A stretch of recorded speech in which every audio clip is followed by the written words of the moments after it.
how quick it is, the surface I'm talking about. And with that first shot having gone through the covers, and also that one comfortably played, has decided it's slow enough to take slip out and put him at mid-wicket, ball straight up.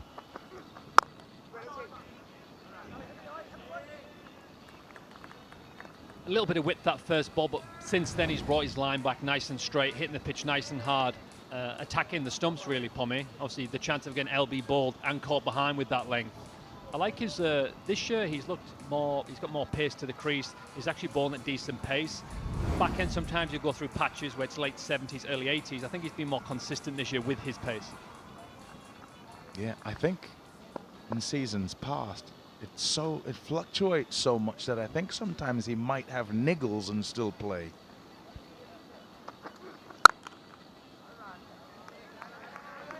Yeah, it's good and it's bad, isn't it? Because when you're consistent, you know what's coming out of your hand. But also, sometimes you bowl a ball 85 and you do the same action, it comes out 80. It actually tricks the batsman. You don't mean to bowl a slow ball, it's just a natural variation. Sometimes it helps you, but sometimes it hinders you because you want to hit the pitch hard. You want to bowl quick. But he looks in good rhythm and it's a nice start here from him. Yeah, lovely things so far. Bar that first one goes for 4. But they'll be happy. The team from Seattle.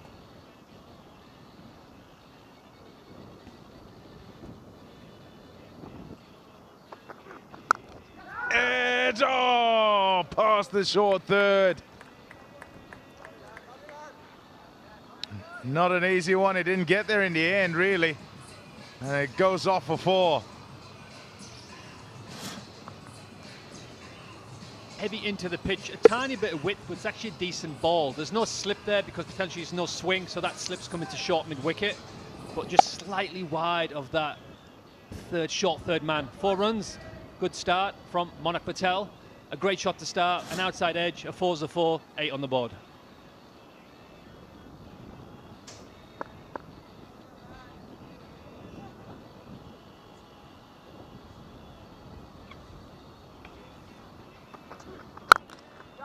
Oh, that's a nice shot.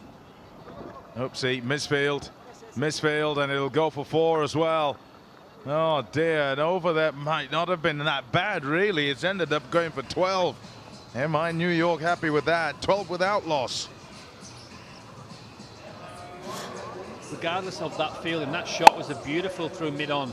Very textbook. It might be disappointed, but it gets onto that Cognizant matting on the outfield, which makes it roll on quicker with that fast outfield. Good start by MI New York.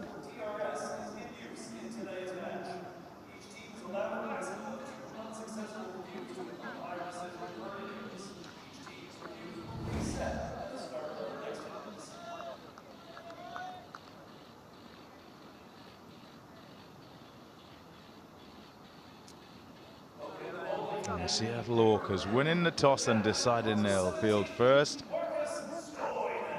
And putting themselves in the oven, really. It's very hot out there. I'm told it's cooler than it was yesterday, though. Well, let me use the right language. Less hot than it was yesterday. Rickleton to face up for the first time against Stoinis. Skews away, and it'll go for 4. Dealing in boundaries here, MI New York. Just the start they want.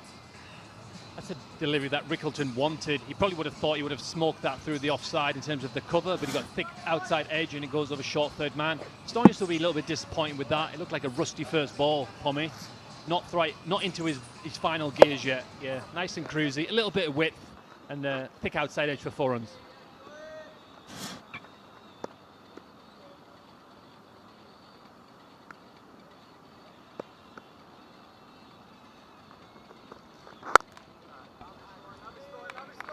Yeah, identical to what happened in the previous over. A little bit of width and tighten up. You're hoping you can stay tight with that line through the rest of the over. Chris Taylor standing out there, 44th T20 game. His partner at the other end. There's Gregory Brathwaite, very experienced.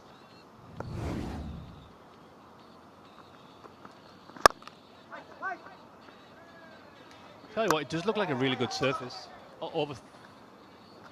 Overthrows, beautiful surface, but no run on the initial shot. But the overthrows hit the stumps and rolls away to a deep square leg. Field, just look in the replay here. Jai throws it in, clips the stumps. No need to aim for the stumps there. The batter was grounded, but that gives them extra runs on the board. Do not need that as a fielding side or a bowler, mate. Probably one of the most annoying things, especially when it's absolutely no chance for a run out.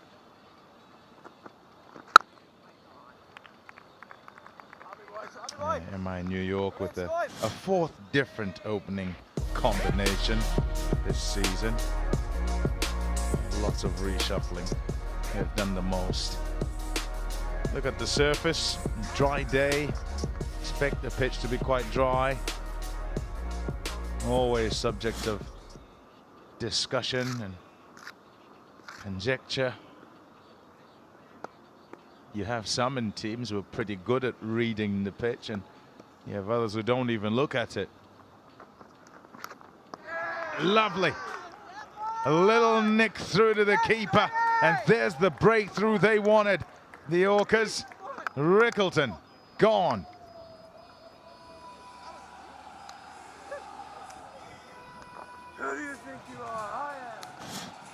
Change of angle, round the wicket, heavy length, smashed into the pitch, potentially a wobble seam that just gets a little bit of a waist shape, and a big waft at the ball by Rickleton. Great wicket for Stoinis. Rickleton departs for 6, and New York 18 for 1.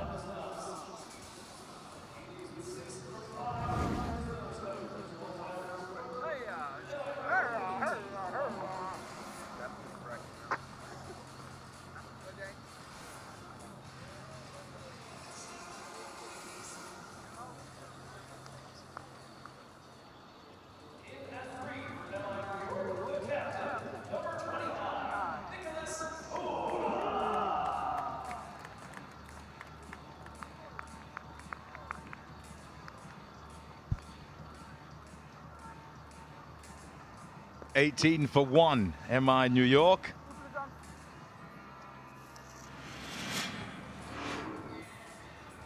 Another lefty comes in.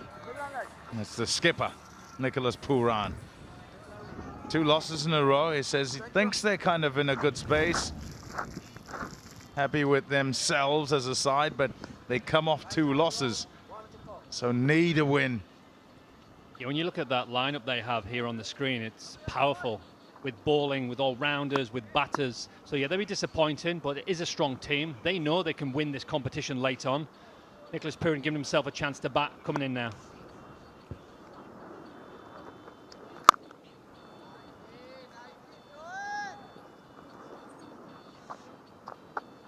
Take 1 and keep the strike, 19 for 1.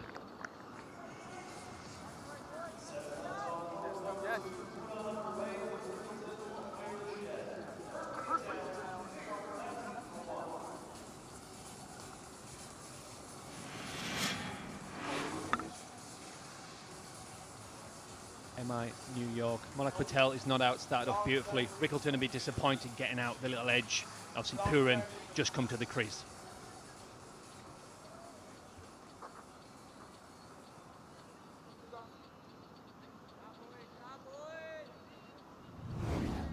Just a bit more.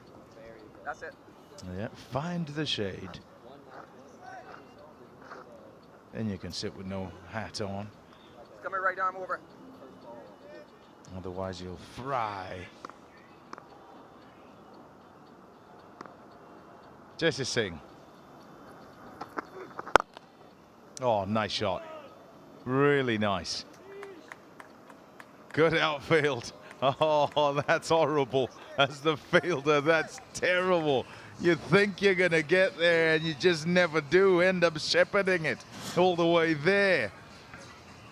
Nice solid shot, good technique, just a little clip. He timed it beautifully with a little roll of the wrist, and it beat Marcus Stoinis to the boundary. Like lawn balls out here. Beautiful surface, just keeps on going. I love the body language on the end of that. As he stops, he realizes that, oh no, I'm never getting there. And his reaction is kind of, I've run all that way on such a hot day. That's what the captains do, right? Yeah. Yeah. Just shun that wicket, different angle round the wicket, kind of holds its line, not too much movement, but enough to find the outside edge. Rickleton be disappointed. It's one of them ones where it's either go hard at it or don't.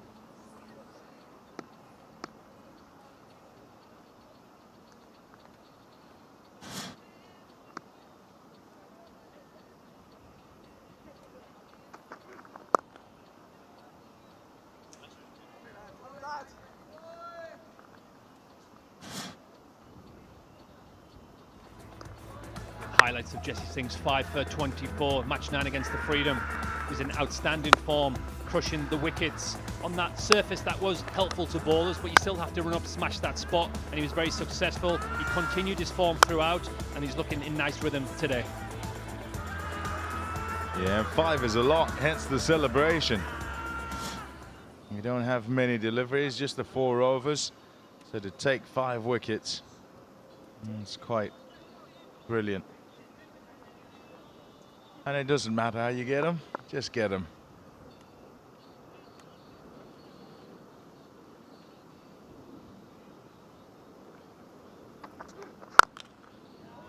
He's played some nice shots.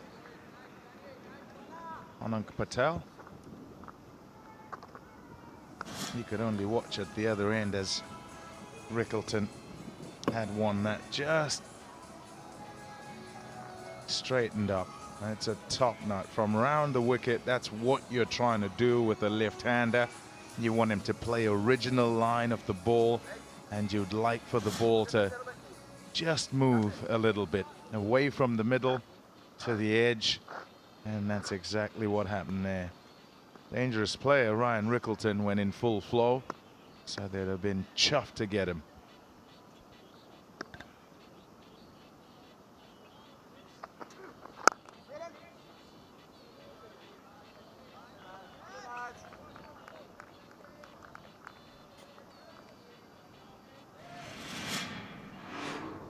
We have the Remittley leading wicket takers of 2026, Bartman and Jesse Singh. The Orcas up top with 16 and 15. Matt Shaw, obviously the spin king this year.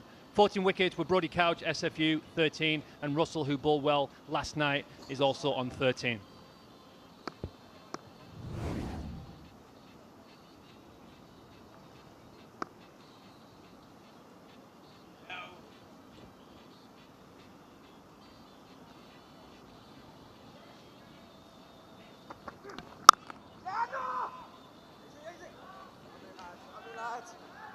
Just say. 25 for 1.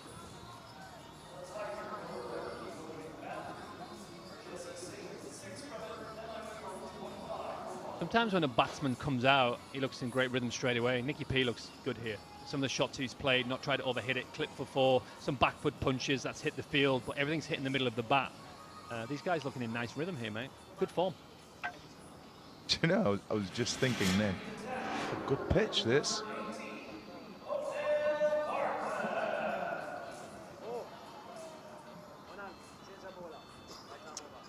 Yeah, look at the rest of the schedule of Cognizant Major League Cricket 2026. Yeah, looking forward to how things go.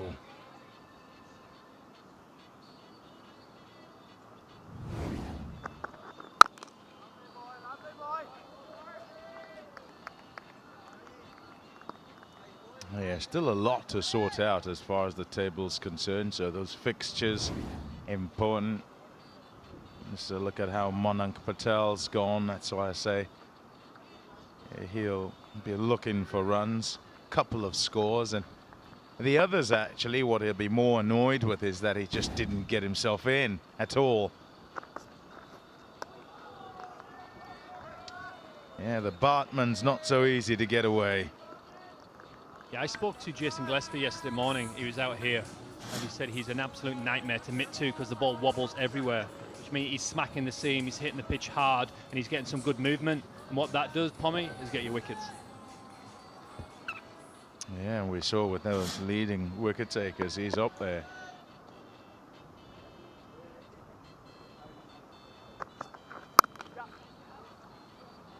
Always there and thereabouts, attacks the stumps and just hits the pitch. Has the variations as well. Good at the Yorker. When he first turned up, he was really good with the Yorker, but more for, and he'd execute those brilliantly, more for temperament. And it's not something you can buy. So in the big situations at the back of games where teams back against the wall, can you defend 10? Can you defend 8? He did it a few times, and that's when he came to prominence. Ball him! The Bartman gets another, and it's a big one because it's Nicky P.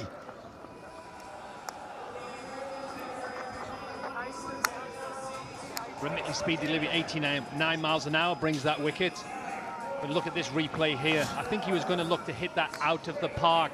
Strong, fast delivery. And what does it hit? Top of the off stump. Great bowling by the Bartman, who picks up another wicket in the Cognizant MLC 2026. Nicholas Puran goes for 6. MI New York 26 for 2.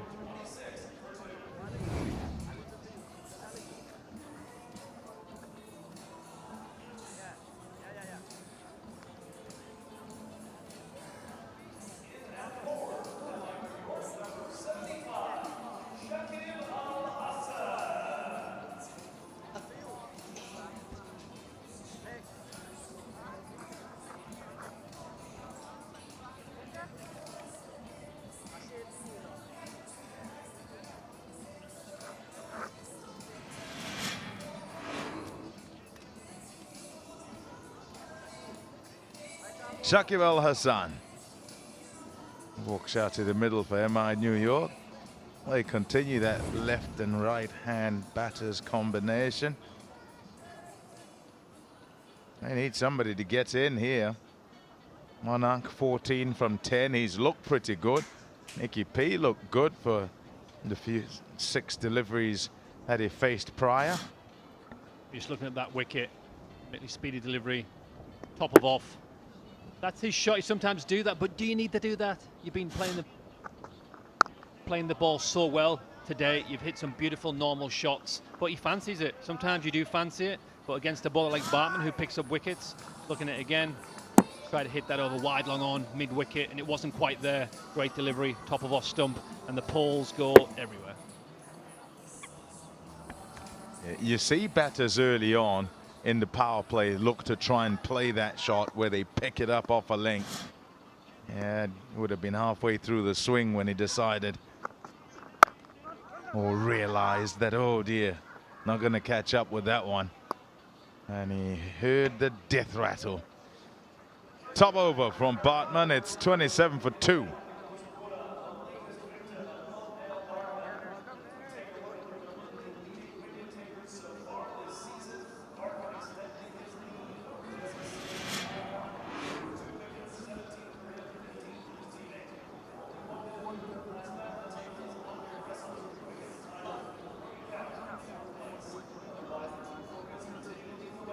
Next up. Middle. Come around.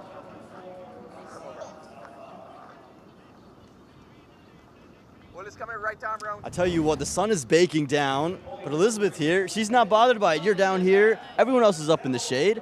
You're able to sit here, and it's your first game at cricket. How have you felt about the weather so far? Well, it is hot, I will give you that, but it's hotter out there for the players, so I think I'm out here giving them support, although I'm cheating with a little bit of extra cooling cover. Well, I won't call it cheating. It's needed on a day like today. Where are you coming from today, Elizabeth? I flew down this morning from Lincoln, Nebraska. Lincoln, Nebraska. Direct flight over, but how did you find the game of cricket? I was stationed in Afghanistan, and in 2016 it was the men's T20 World Cup, and we got to watch it on TV because we had a feed from India. No, the broadcast wasn't always in English, but most of the time it was in English, or at least English that I could understand well enough to get an appreciation for the game, and watched the IPL season that year as well, and really took a liking to the sport. Well, we thank you for your service, first off, Elizabeth. Thank you so much. In terms of now you've brought it back to America, did you ever think you'd get to see it here at home? No, I never really did. When I heard that the Major League Cricket was bringing cricket back in a professional level to the United States for the first time in 100 years, I knew that that was exciting. And when you dig into the history of the game and realize that 200 years ago it was the #1 sport in this country as well, that to see it come back is really exciting. And then to see the talent that this league is bringing in from the international community that plays the game, to bring the level of the U.S. players up to international competitive level, this is really fantastic. And I tell you what, you're dressed for the occasion. As we see a shot hit into the onside, you've got the round hat going, you've got the white shirt. What's underneath the white shirt? You showed me this earlier. What do you have underneath here? Can you see that cricket with the American flag on it? It truly is an American sport, isn't it? It really is, and we should embrace it. There we go. Elizabeth, thank you so much for everything that you've done for this country, and we hope you enjoy Major League Cricket. Thanks for what you're doing here as well.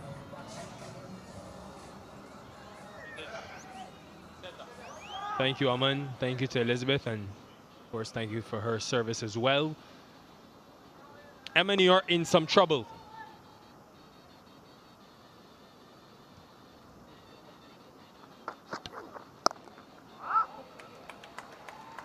Gap well pierced.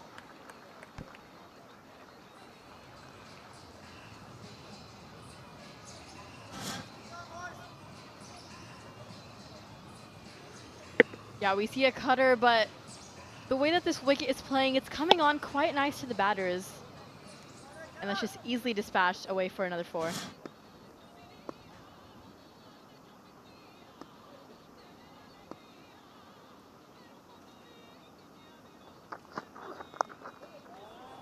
Yeah, it's typical Shakib Al Hassan. Unorthodox positions and can place the ball around the field, especially in the Lexus power play.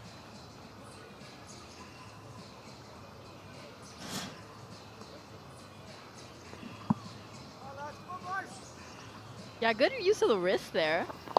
Wasn't necessarily a part of the pitch that he was traditionally going to access if he didn't innovate a little bit there. Come here, right arm over.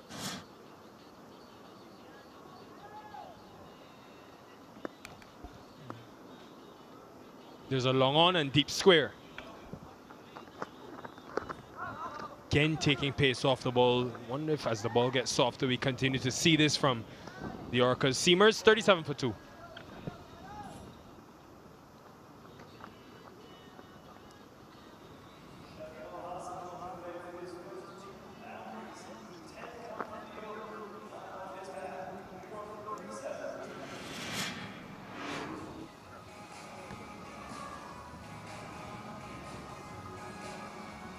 Yeah, just taking a look at the bowlers used so far from the Seattle Orcas end.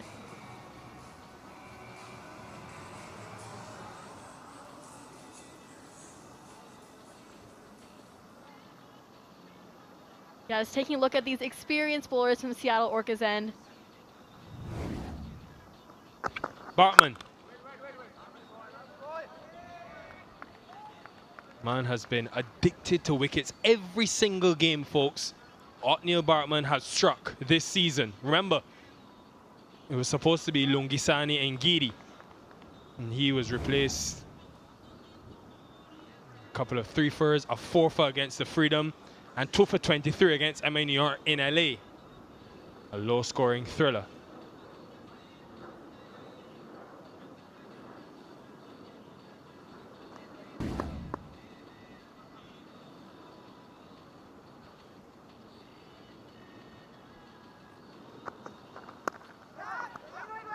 Doesn't carry to Jayasuriya. Use of the short ball, change in length.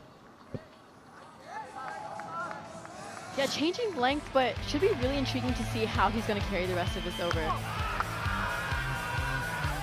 Just taking a look at the last few wickets he had. A couple of splendid catches there against the Super Kings, and that's how he got all 3 of his wickets. But to do that, I'm sure there was a lot of planning in the way that he constructed his innings. It's over. Yeah, again going shorter. 7th power play wicket for Bartman this year. And he's so accurate. He can sometimes flirt outside off stump, but mainly the length will be hitting the top of the stumps like he did for Pooran. And speed's consistent as well. Wickets across the phases. He's been a captain's dream, really. Probably the toughest job is to decide how many you want to burn of him in the power play. But you look at, you look at the quality of wickets as well. Pooran today, he's got him Matt Short, Mitch Owen, Monroe. So he's sort of the man that they're throwing the ball to when there's that big batter at the crease. Big meaning someone that can have a big impact, a game-changing impact.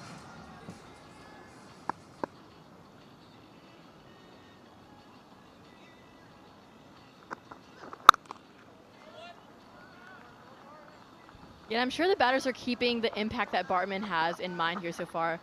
4 dots in the over, just that one single off that 5th ball. They're going to be a bit cautious the way they're going to play out the rest of this over and ensure that there's not another start of a collapse here for the MI New York side.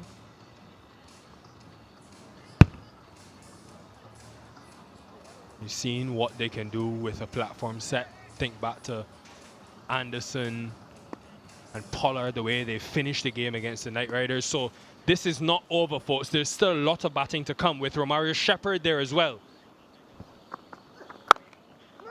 It'll be about these two trying to get them to that place. End of the Lexus power play, 38 for 2.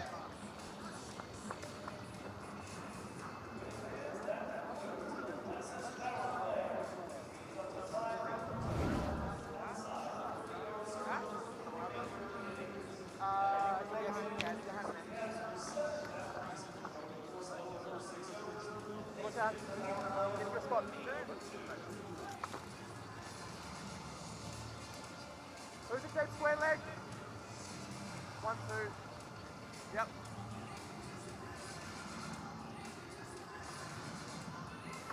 Yeah, taking a look at that MI New York batting lineup here so far.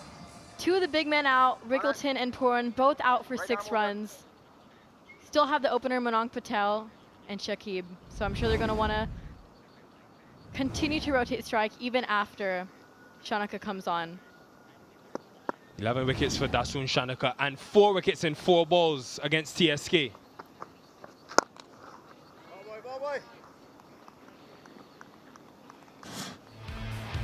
Again, Lexus power play that would have been structured around a new opening pair and then Nicholas Pooran. It started with some fortune, 2 classical shots as well, and then the first wicket.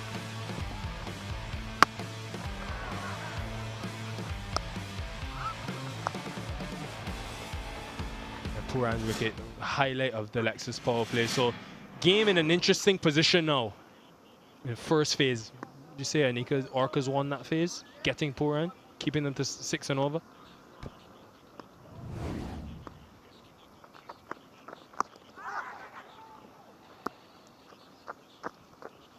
Yeah, definitely. I think that they might have had the advantage in that power play. And with this man coming on with the ball in hand, I'm sure they're going to want to continue that momentum, taking that 4 in 4 balls against the Texas Super Kings. Absolute scenes there in Pomona.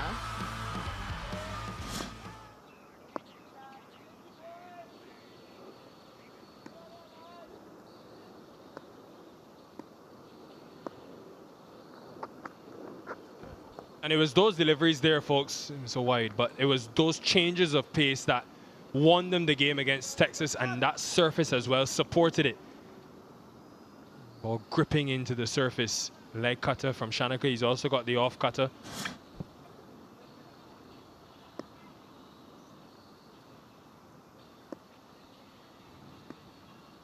Yeah, just seeing that leg cutter a little bit down leg.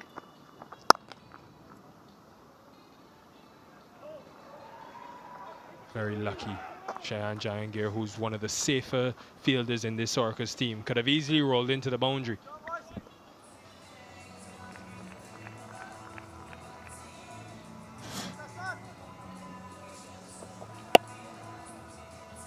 Yeah, good shapes. You can see that the wicket is still holding up Good collection there, I guess, on the boundary to make up for that and to just limit it to 2 instead of 4.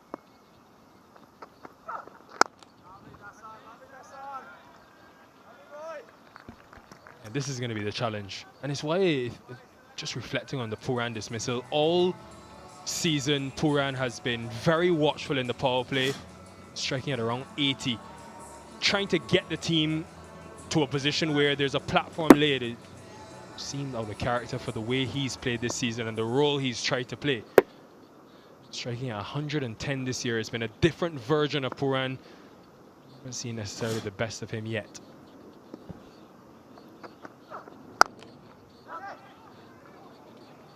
I suppose it's pretty hard as well, Anika, when naturally Pooran will want to be quite expressive like we see in the IPL, but this team requires him to do something different.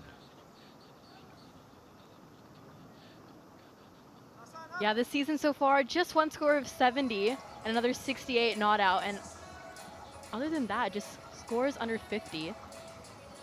Sure, he hasn't been as consistent as he would like to have been, especially with the leadership role that he has in this specific franchise. New role for him, and he's constantly evolving, very eager to learn and adapt to what the team needs him to do as opposed to what he wants to do. 44 for 2.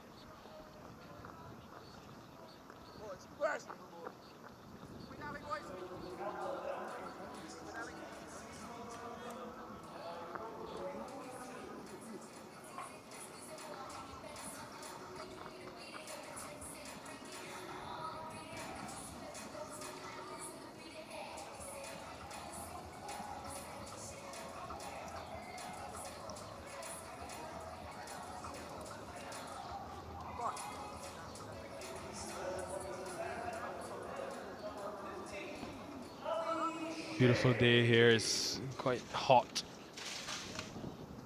Now, we've told you about this, Anika and I, MVP cards. Marcus Stoinis today. This is a collector's item. I'm gifting it to you, Anika. Take that home and start your collection. Folks, just scan that QR code right there, and all you have to do is start your collection. MVP Z. Get your limited first edition cards now. There's Pooran.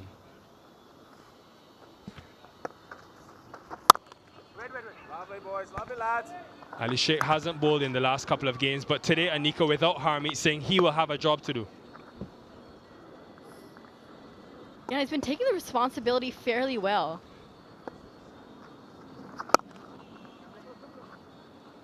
The last few games, he's provided some really good breakthroughs whenever he had the impact to come on and bowl some spin. Especially with the way that the wicket is starting to dry here. It's very hot and humid here in Texas. And so far, I mean, it's going to start to be a spinner's paradise with the way that this wicket is going to continue. Lovely, lovely, lovely. It's kind of been his identity, really, when you think about Sheikh's season. It's been having to adapt to different situations that the team requires. So mainly with the bat, he's been promoted up the order a few times. Haven't seen Pollard, Tejinder, Anderson, or Shepherd yet. So lots of batting to come. That's up. One. Just like Ali Sheikh was promoted against the Knight Riders in Auckland, today he's promoted with ball.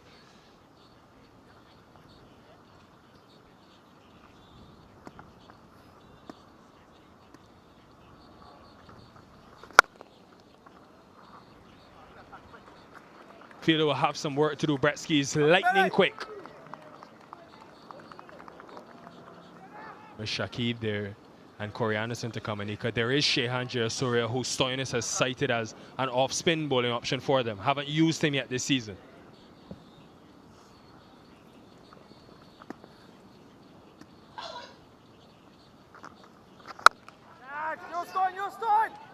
Stoinis is under it and calls it. Yes. He completes the catch. Harder than it looked. But no boundaries for three-overs. And it pays. A Cognizant clutch catch. Yeah, beautiful piece of cricket all around. Just making use of a spin bowler in a crucial time in the game like this. That's going to be straight up, and Stoinis calls loud and safely into his hands for the third wicket in the New York batting lineup.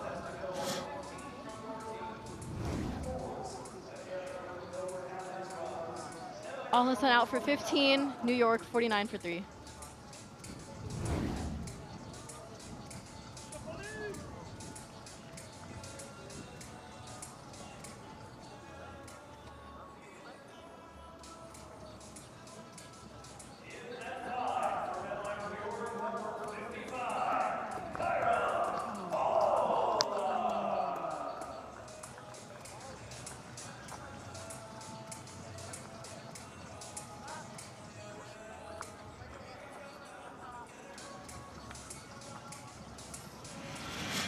Kyron Pollard, Flip bend.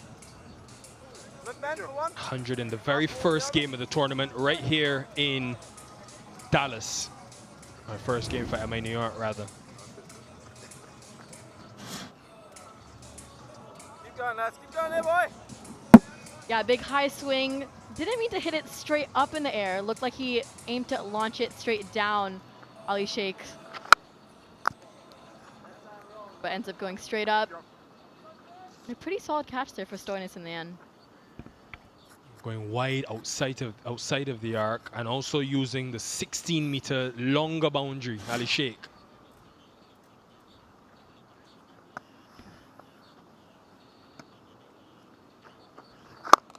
Lovely boy, lovely boy. 50 for 3.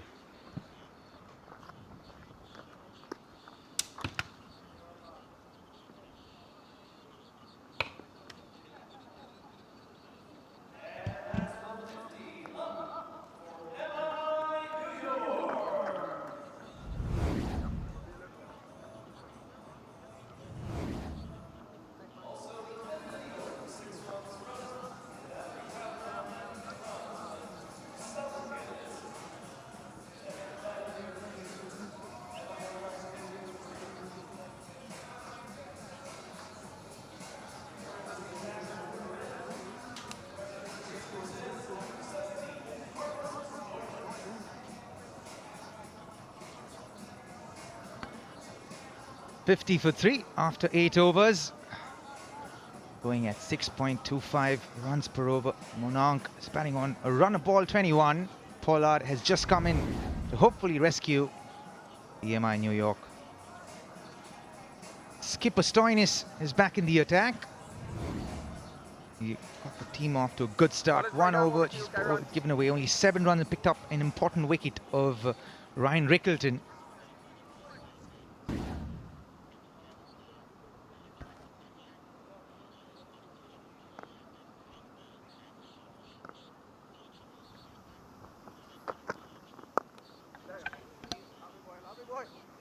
Tucks him away for a single. He's got a job on his hands here, Pollard. They've already lost Nicky P, lost Ryan Rickleton, Quinton de Kock not playing today. So it's going to be integral to MI New York's innings to make sure that they get to a respectable score that they can defend. And this big man is going to have to play a big part in it.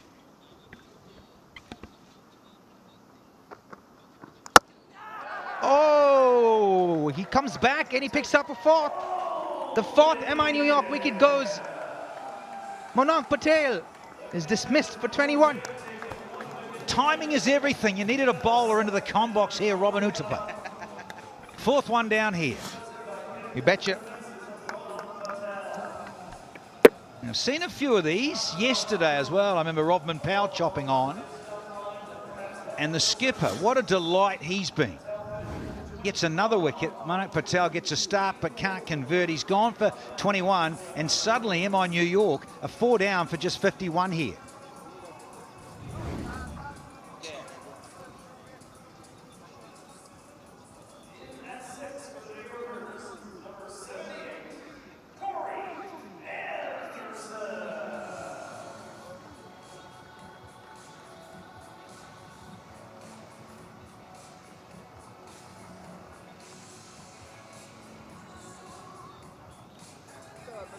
That's middle. Off stump. That's off stump. One is coming right arm round. 4 deliveries left in the over. Corey Anderson in for MI New York. Don't go by the strike rate. he can make a mess of bowling attacks. But he's got a job on hand here.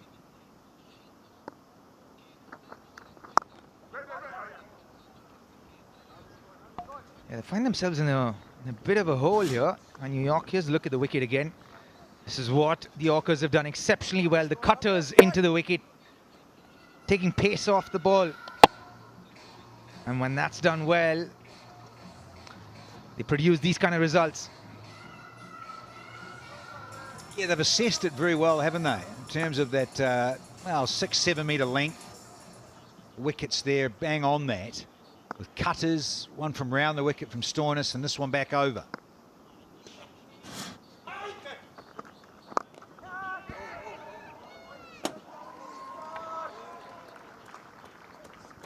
He clipped that off his legs, and for a moment you thought, is that going to be out?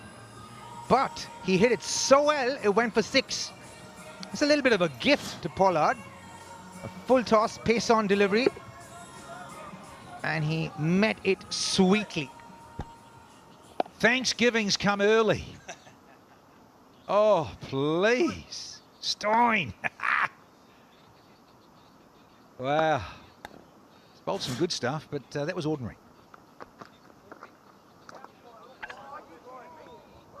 Given a wide. By consulting with the leg umpire. It was also slightly down the leg side, to be very fair.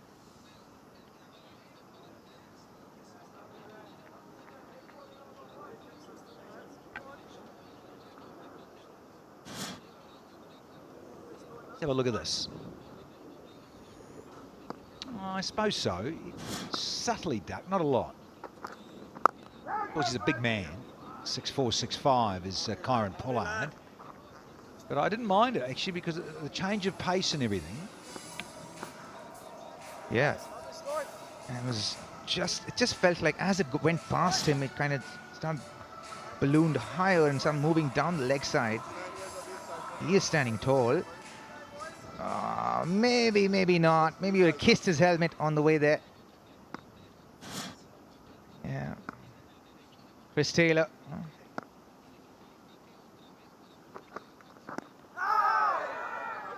Pace on this time. It is the end of the over. 59 for 4 after 9.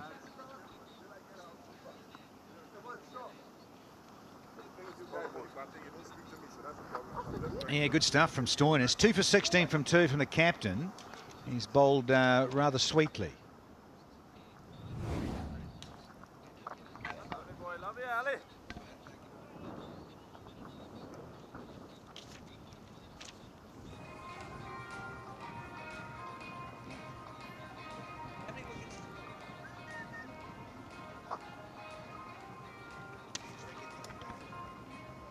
Yeah, they played 27 dot balls, 15 ones, just 1 6 out of that, 7 4 so far.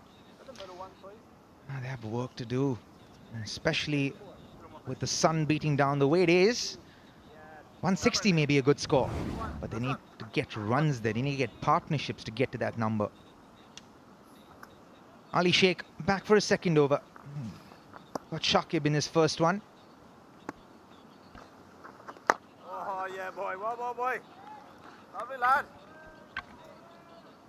You can see that this wicket is actually holding up a little bit. Feels like it's stopping a little bit. It's a little difficult for run making. And because the game is in the afternoon, it might continue to remain the same in the second innings.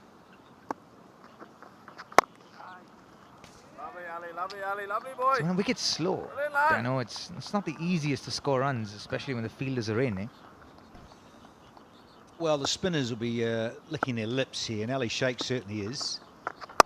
Just doesn't arrive and just sits in the pitch for a bit longer and then dies on the batter. He's just struggling to get some timing together here. So that's not the worst thing, but I suppose for T20 you do like it to see a little bit more slicker, slide on, and batters will tell you that. They like to play their strokes and entertain the crowd, but I'm not surprised there isn't a decent crowd, and it's just so hot. We've got 105 Fahrenheit. That is demanding. Thankfully, there is a little bit of a breeze in for the player comfort level, those in the middle.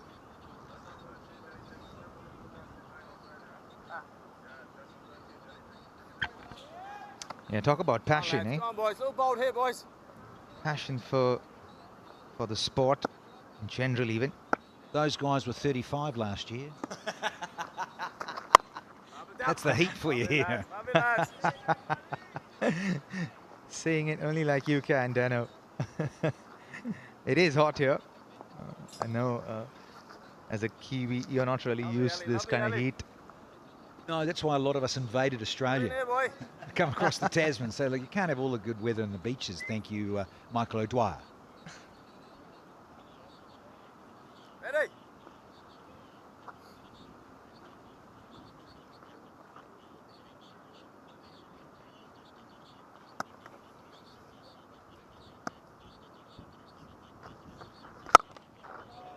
It's up in the air.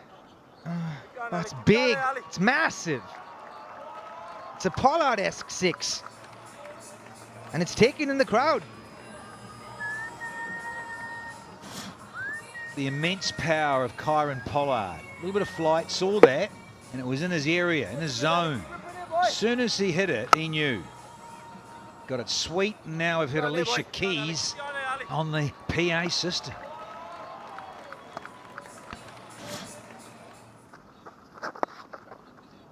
And tucks it away, down the leg side. Last ball of the over, will keep strike. It's 67 for 4 after 10 now, and they will break for refreshments.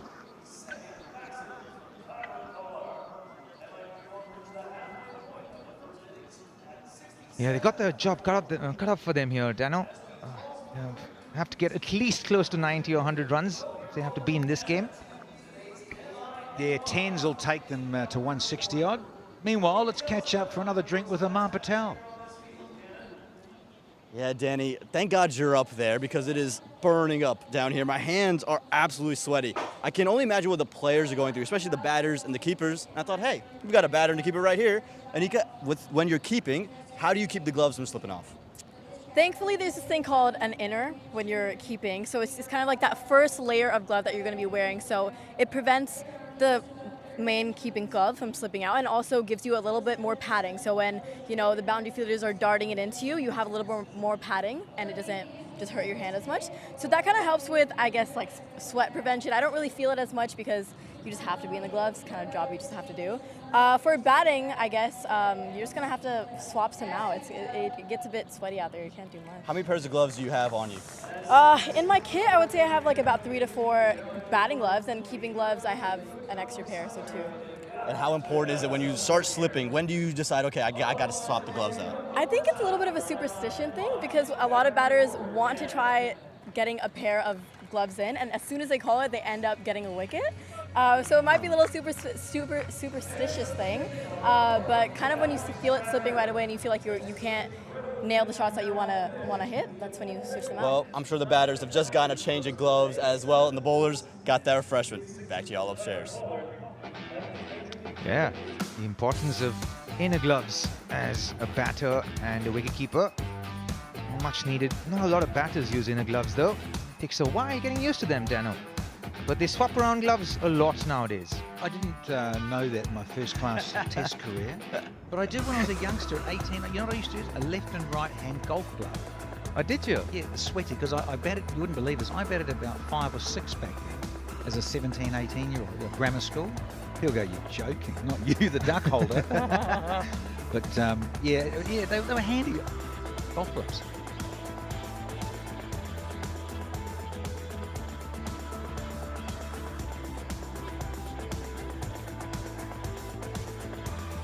Yeah, if they got the current rate, the 133, they want to go closer to the 10 run per over rate. Get to 167, that's what gives them a chance. It is going to be a tall task for this tall man. He's going up against the tall man now. Gannon back into the attack. Gone for 10 in his first over. Will they capitalize on this one?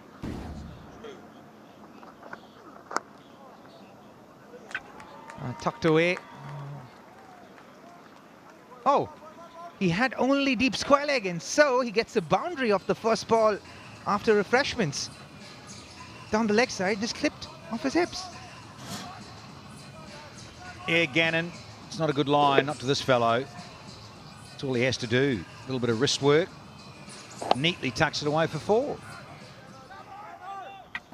And immediately, short mid-wicket moves to short fine leg.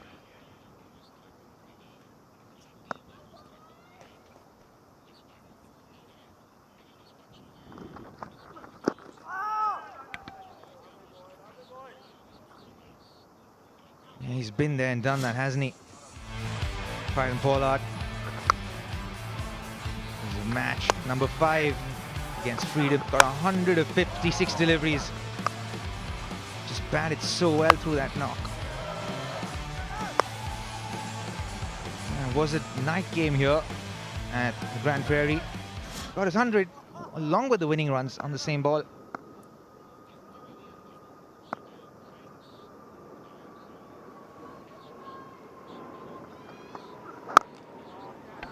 Yeah, nicely bowled, Cannon.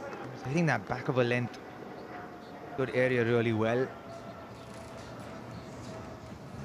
don't want to, certainly want to keep the dot balls to a minimum in a match like this. It's been 32 dots so far.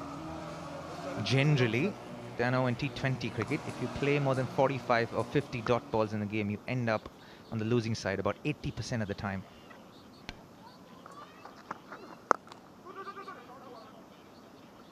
Indeed. Yeah, the tale of this is that you lose too many wickets up front. Your top order with T20, batters 1, 2, 3, ideally get the majority of your runs, get the platform laid, and then allows the middle order to come off and play with a bit of freedom. But difficult, as you've mentioned, Robin. It's a bit sticky, the serve, in terms of holding in it. It's so dry, it's just stopping in there. It's made life difficult for the batters in their timing, trying to smash the ball.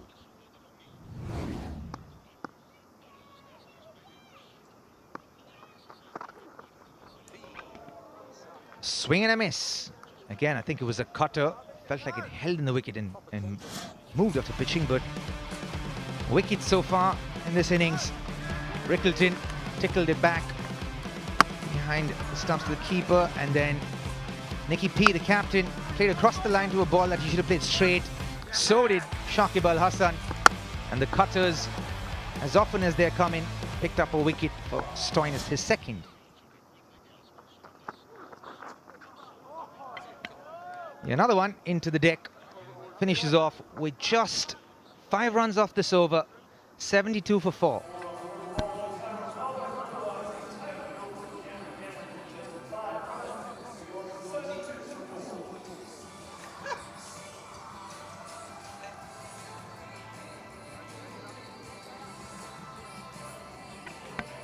This is a beautiful ground out here.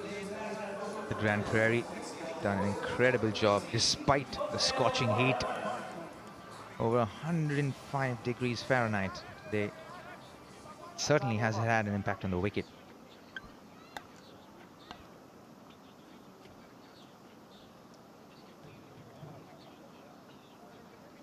Martman back into the attack. He's gone just for 3 in the in his first 2 overs.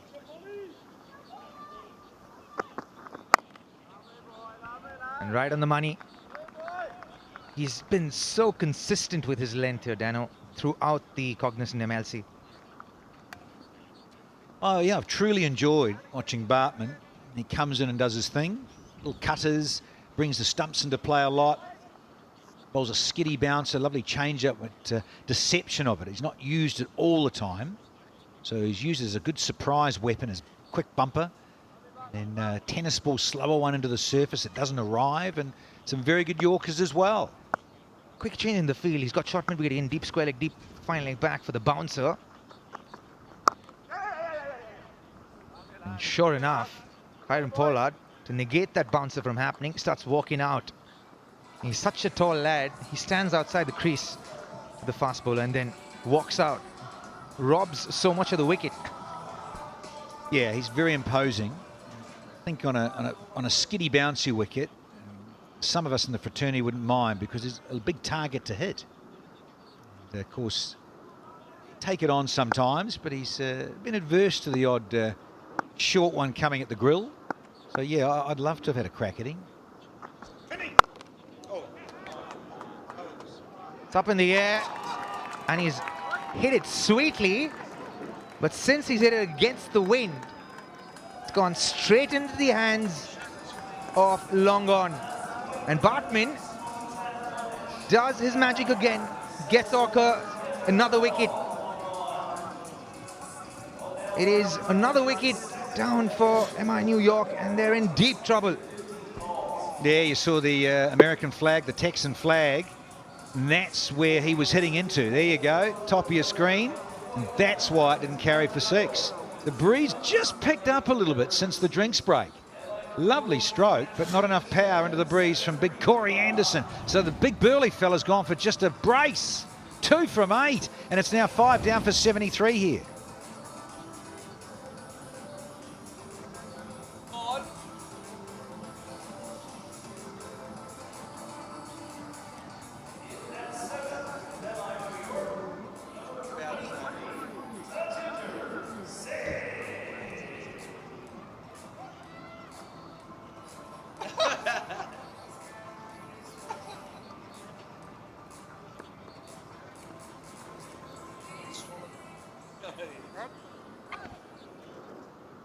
Tajinder Singh in at number 7, and it's a different role for him.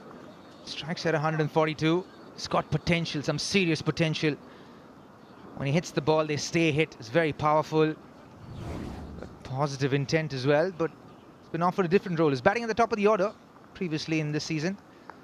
He's batting as a finisher tonight.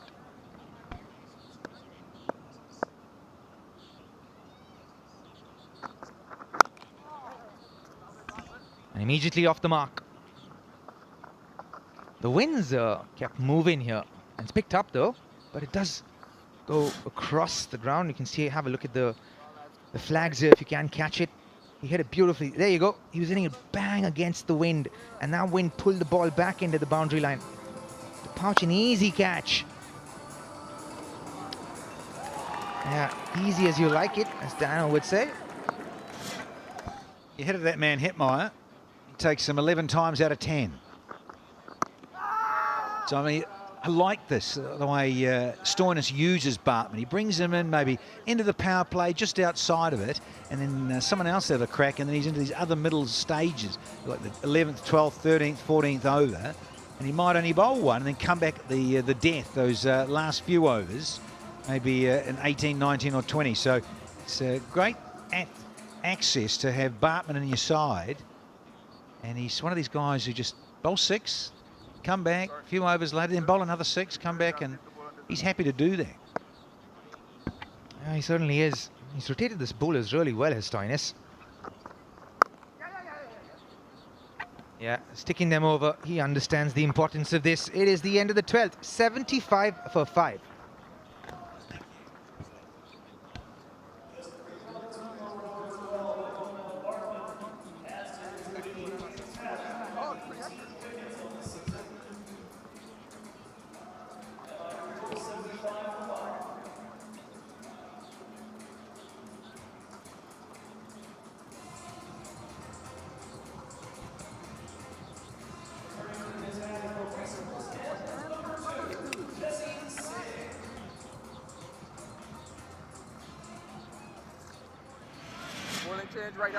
Plenty of action throughout the season, and here we are on the VTEX leading run scorers charts.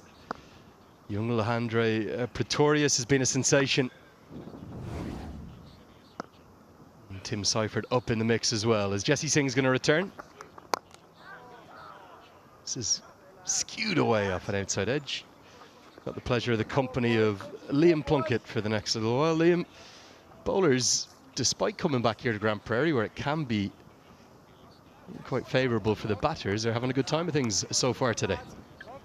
Yeah, I think we mentioned this previous. I mean, they've played so many games now that their skills are probably as high as any time in this competition. So the execution, the cutters, the Yorkers, the heavy length should be also fine-tuned now, and that's what's happening, along with some bad shots, Lenny. Yeah, a couple of maybe indifferent strokes. Manang Patel, who started so brightly, 3 boundaries in the first over, off his great friend Jesse Singh, who's bowling again now. couldn't get much going after that. And so much now relies upon, yes, this partnership, but particularly big Kyron Pollard. If he bats right the way till the 20th and final, MI New York could suck it up to a really good total. Yeah, that's what you need with his power at the back end. Tejinder needs to come to the party. He's hit a few boundaries often, then gets out. A few good shots and gets out. You have Romario Shepherd, who can obviously come in and score some good runs. But hopefully this partnership can take you up to the 16th over. Then he can do damage at the back end.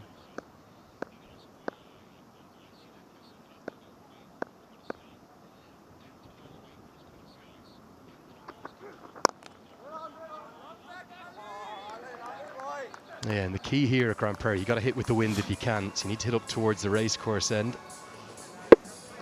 For Anderson here, hitting straight into the wind. See the flags?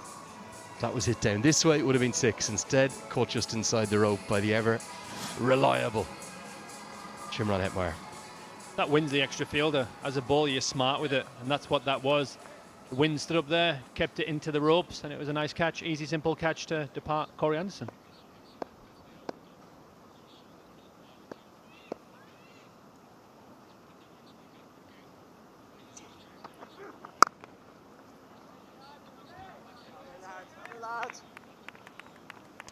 Yeah, he's been in the wickets this season. Jesse Singh, saw his 5 for earlier, and get a look back now to his performance here at Grand Prairie, where he picked up 3 for against the Knight Riders all the way back to match 6. Great catch that one from Ali Sheikh.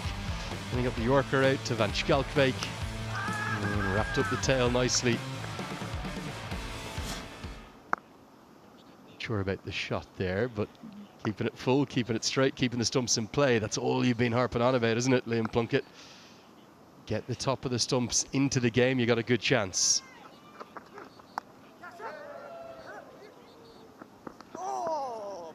Well bowled. Pollard advancing down the pitch. Sometimes he's doing that to put the bowler off and to get to the pitch of the ball to knock it for a single. But it was a good bowling by Jesse Singh, who's seen him coming down and dug it into the pitch. Obviously, no intimidation to the big man, but it was obviously get him off strike, hard into the wicket, and then Tejinder's back on strike now. And because Pollard is losing wickets around him, he's going to have to just be a bit cautious. So I'd expect maybe, what, 3 or 4 overs of this, knocking it about, being happy just to pick up singles, and then try and exploit that shorter side towards the death of the innings. Edged away. Could have been another for Jesse Singh. Instead, it'll be 4. Tejinder's first boundary. It's 82 for 5.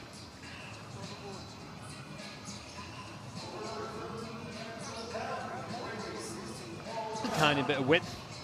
Big, thick outside edge. Not too bad a delivery, but you can get his hand through it. Obviously, the ball's not supposed to go there, but I'm sure at this point, MI will take any runs on the board. Just a tiny bit of width, that, especially in white ball cricket. You can put your hands through it, and most batsmen are going to do that in any stage, regardless of 5 down, 6 down, they're going to play the shots.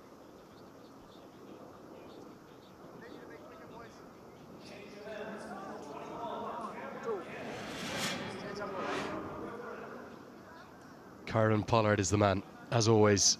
We'll have the potential support of Romario Shepherd if needed. Big Guyanese all-rounder, can hit a very big ball too, as Gannon comes in for his 3rd, and a bit of a mix-up. Thought about the single, but Pollard and Tejinder, having both come down a couple of yards, decided against it. Yeah, the last thing you want is a little barbecue here. A run out. Cameron Gannon smashing the pitch cross seam. Pollard gets across. He always does that. He puts intimidate you, walks across at you, tries to flick you for 1. Thankfully, no run out. Still 5 down. No, really clever bowling, using those cutters. And Jayasuriya not quick enough to cut off a single. Let's get a look at the 5 wickets that have fallen thus far. That was the big one, Ryan Rickleton. Change of angle, nip away, and then obviously Bartman bowling his pace. Big shot from Nicholas Pruno, missed out. And then we had indifferent shots to your point, Shakib, and then also Horner dragged on. And then we had Corey Anderson who came in, who tried to smoke and hit the floodlights. Wind helped the fielding team, and it was a simple catch. Very similar reactions from all 5 batters. All absolutely frustrated and disappointed. Always the way. Did just get a sense that this pitch may be drying out a touch. There'll still be plenty of runs in it, particularly in the evening game. Reminder, we've got double header action here. But maybe the Orcas have read it quite well, going to plenty of slower balls, and you can just see it's not easy with the heat that we're having, over 100 degrees at points over the last couple of days, to keep it in any way anything but really dry, really. So still should be a good surface, and we'll expect runs in it this evening, but the Orcas doing a great job with their bowling attack right now.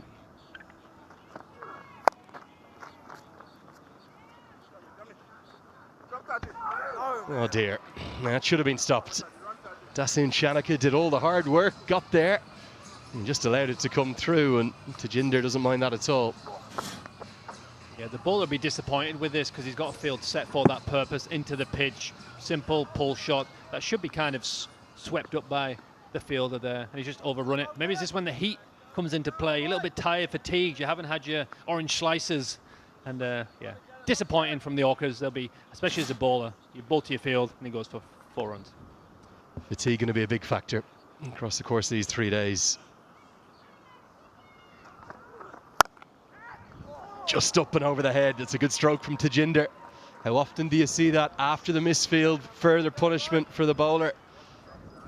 Bretsky couldn't get up to rein it in. Yeah, 2 good shots. This one was the full meat of the bat that goes over short mid-wicket. No fielders out there, and the ball flies away for 4 runs. Excellent shot. Bowler's disappointed. It's not a good length, and it's not a short length. It's in between. It sits up and it's there to get hit.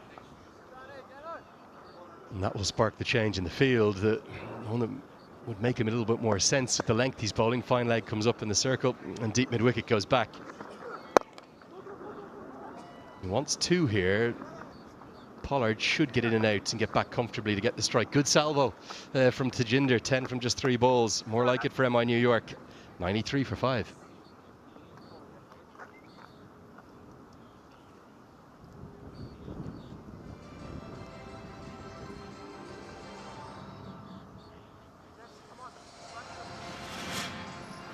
We're just looking at Seattle Orcas bowling card. Jesse Singh's ball nice, no wickets here. Stoinis a great start, picked up 2. The Bartman in great form, great pace, great skills. The main 3 bowlers in the Orcas lineup so far. So bowling change, right arm over. Yeah, just the 2 overs for Ali Sheikh, got that second career wicket for him, but the one big flick of the wrist, the 6 down the ground from Karan Pollard, has meant that Marcus Stoinis has just gone back to the seamers. A reminder, if you're just tuning in for the first time, no Harmeet Singh, quite likely for the rest of the year. That hamstring injury. You'd expect they'll be thinking at least 150. 10 and over from here, very doable with these 2 at the crease, particularly with Romario Shepherd to come. Now the keeper will come up to the stumps to keep Karan Pollard back. As Pollard, just a free flow of the bat. And MI now on the charge. Great stroke from the big man. Definitely the over to attack the keepers up, but that wind is helping the ball with that short boundary, plus his power. 3 things there. Power, short boundary, and the wind, and this is what happens. Good shot, forceful. Not many people do that, except the big man. Cracking shot. 78 metres, not massive, but big enough to clear the ropes. Just that languid swing of the bat, isn't it? It does it so easily. And all of a sudden, having been in a bit of trouble at 73 for 5, this partnership's building nicely. Really starting to change gears. Keeper goes back, and Pollard pumps it into the offside. Back-to-back boundaries. Real momentum shift in this innings. And it's coming between Tajinder Singh and big Karan Pollard. When he plays his best, he doesn't force the ball, he lets the ball come to him. And here, that's exactly what he does. He's going for a full Yorker, just puts that bottom hand through it, places it perfectly wide of long off. Another great shot, another 4 for MI New York.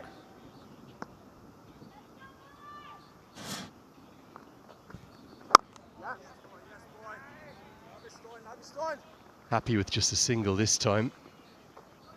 Amazing the topsy-turvy nature of the T20 we had last night, and now again this evening. But Pollard Well, he's always utilising this crease, isn't he? Likes to get down, particularly at the seamers. Attack the ball, go on the aggressive options. Looking at that graphic there, it's amazing how far he comes down, Lenny. He doesn't just come down one step, he actually walks at you. He's not doing it to try and whack the ball out of the ground. He's kind of putting you off your length and rotate the strike. Flicked away. May well be flicked all the way. Great innovation from Tejinder. What an impact from these two. The game changing in a matter of moments here. Tejinder stepped across there, covered his stumps. Stoinis maybe went for the stumps, maybe went for that LBW, but it met Tejinder's middle of the bat. Flicks it over fine leg. 6 runs, 63 meters.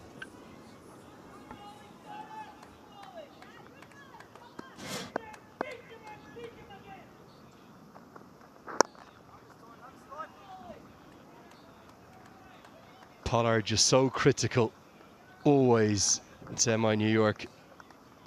He's having a good season as well. Look at this on the VTEX. The leading run scorers, in he comes. The first player in blue into number 5. I think he'll be going past Fletcher pretty shortly as well, and eyeing up a record season for him. Loves it here at Cognizant MLC. Just in a matter of moments, this game really is changing, Liam Plunkett. Going to be the end of the over. 1-1-1 for 5.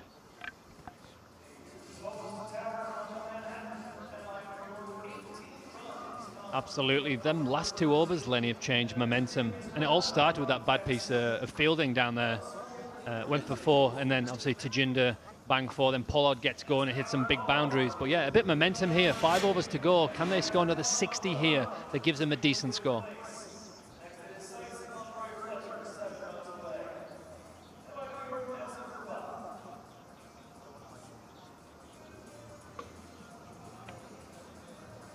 Quite remarkable, the change in the game, and as you rightly say, it all came from that Dacian Shanaka misfield. And that was reined in, just a single off the 4th ball of the over, but instead a little counter punch. 11 from the 14th, and then 18 runs, most expensive of the innings, from the 15th. And we were talking about 150 being the minimum they'd want. Well, if they get anything less than 170 from here, they'll probably feel as though they've left a few out there. Pollard looks like he's absolutely zoned in, and Tejinder, he's done what he's done all season, play very aggressively. Yeah, kind of his way. I think he likes the ball to come on, he likes to play his shots. I don't think these two are going to be sprinting many singles or 2s, so maybe that's the option here. Long singles, and boundaries.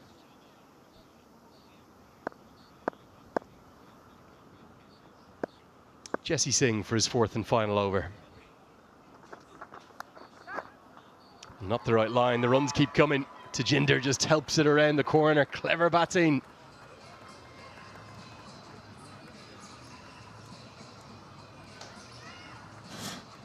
You can sense Tejinder, that's his strong point. He walks across the stumps, he wants you to bowl to the leg side, so he can just pick up and roll his wrists. A cross seam delivery, a heavy cutter delivery, and he executed well. All he did was tapped it on the head, wide of short 3rd man, rolled away on the carpet, and it's 4 runs.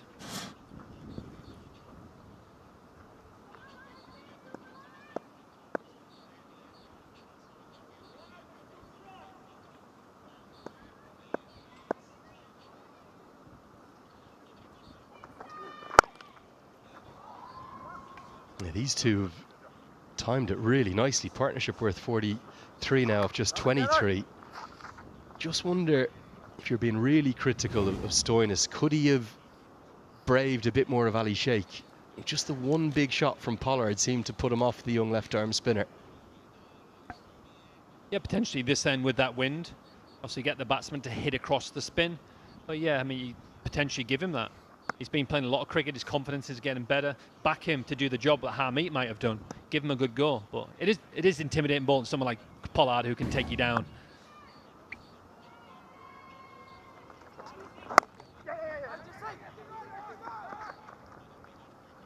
Yeah, just wonder, it's obviously an aggressive call, a brave call, but particularly with the strength of that wind, all the bowling from the river end, the far end of the ground where Singh is bowling from now. Could he have got one more, or maybe even two more from Ali Sheikh? Dasin Shanaka, of course, only been used for the 1 over. Still has that over a Bartman up his sleeve as well. 34 off the last 12. Complete momentum shift. Expect Shanaka, the double hat-trick hero, the 4 in 4, to play some kind of a role. Plenty of thoughts going around Marcus Stoinis' head right now.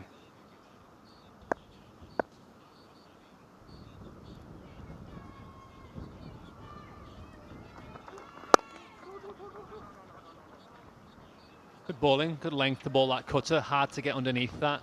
But yeah, I think Shanaka is going to play a part here with his mix-ups, bowling his cutters, bowling his wobbles and his skill set. So hopefully he can be handy here and stop this flow, which they've just started to do over the last few overs, the last 3 overs. They start to pick up the pace here. You don't want this man here on screen to get going because it can be deadly towards the back end. He can score very quickly.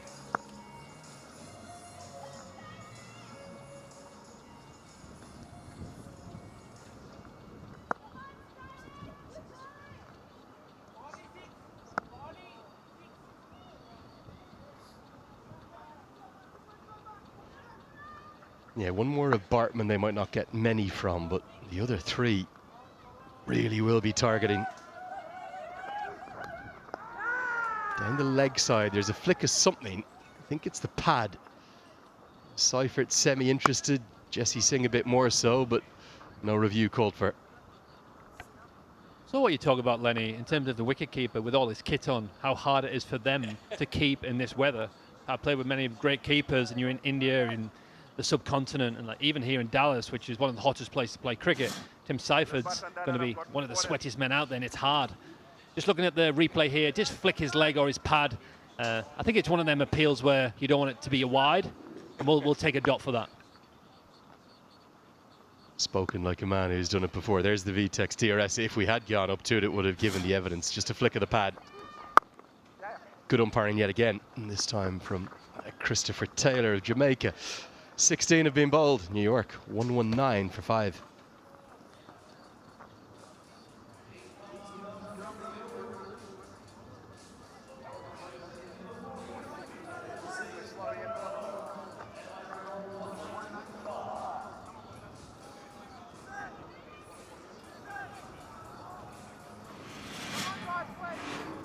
Let's go, James.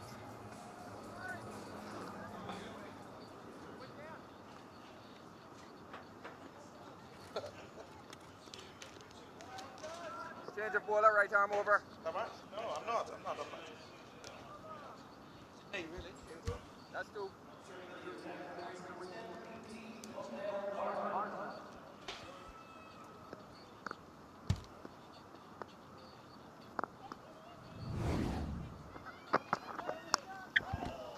Well, here we go. You need to stop these because they all add up to the total, and this partnership 50 and desperately needed here from MI New York. And Pollard, who's ticked along rather sweetly, is into the 40s from 27. And, yeah, just a little tickle here. And Tim, can you stop those? Bit naughty, I know, Pom, but come on, get the dive in. Yeah, I was going to say, you're being harsh on Tim.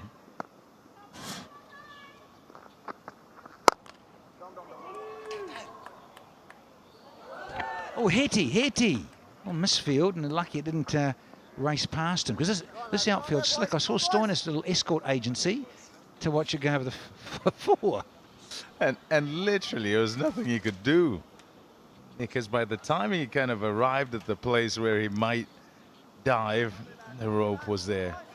This is Pollard and the variation of strike points there, because he uses his feet and sometimes stays at the crease. So he messes with you as a bowler in terms of what lengths you should bowl. It doesn't allow you to then just stick into a particular length, because it can then try and hit you off that length. And look at Tajinder as well. Predominantly in there, and you think of him using the pace and maneuvering the ball, and Pollard coming at you.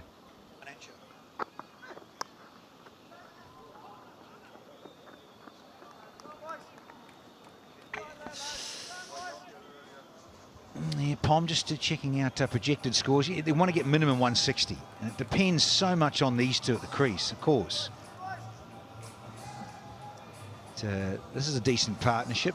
Best by a long way. I think about 18, 26, 49, 51 and 73, the wickets to fall so far.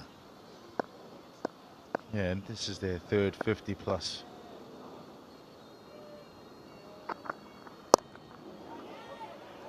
Catch it! Oh, not quite. Good effort. Shanaka come racing in the big side of the ground, the eastern side here at Grand Prairie.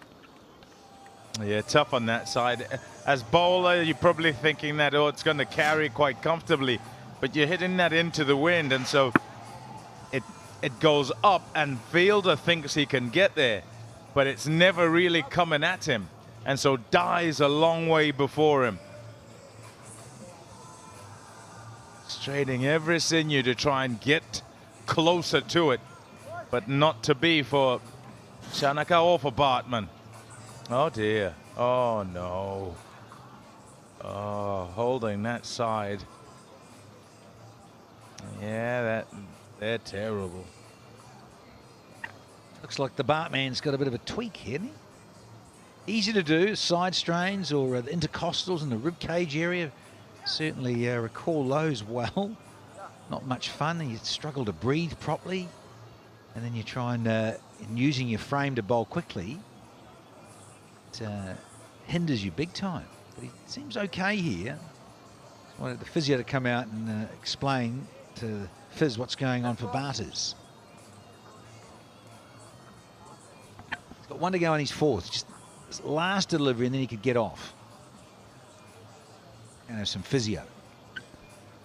Yeah, I was on about this partnership. Gone to 54 from 32. No team's bottom order has been more prolific this season. Wickets 6 to 10, averaging just over 26. 3 times 50+. Only San Francisco Unicorns have one. Nicely done. Into the gap and away for 4 to end the over. 12 of that one. 131 for 5.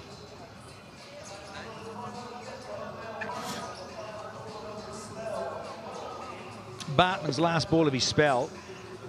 He whacked it and you could see Pollard coming. That's what Pollard does to you. Puts you off a little. 2 for 18 though for Bartman off his 4. Very good outing this afternoon.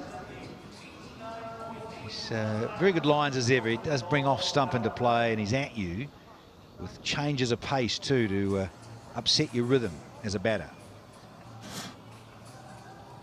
Yeah, no surprises. We saw the physio just moments ago come on, and Bartman can go and have some ice treatment or some strapping, whatever he needs from the physio department. Yeah, he does this to you. Look how quickly he gets up the pitch, how far he gets up the pitch, Pollard, because he's so big.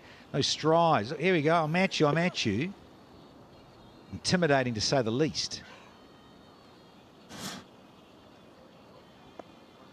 Cameron, nickname Gannon. Don't go there. Catch. Oh, into a little bit of gap and just enough to beat the inner field. And they'll hustle 2 here. Tajinder, he's into the 30s and going swimmingly.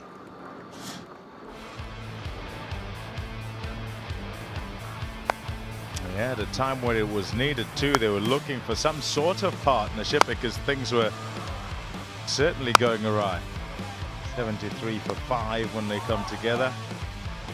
And both players able to reverse the pressure, to maneuver the ball and find the fence. Got a hand on it, Seifert. And another big moment in match 25, because that would have halted this partnership. Would have been very, very handy if Seifert could have held on.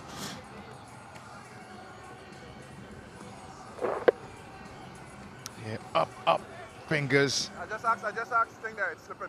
Then just unable to keep the ball in there.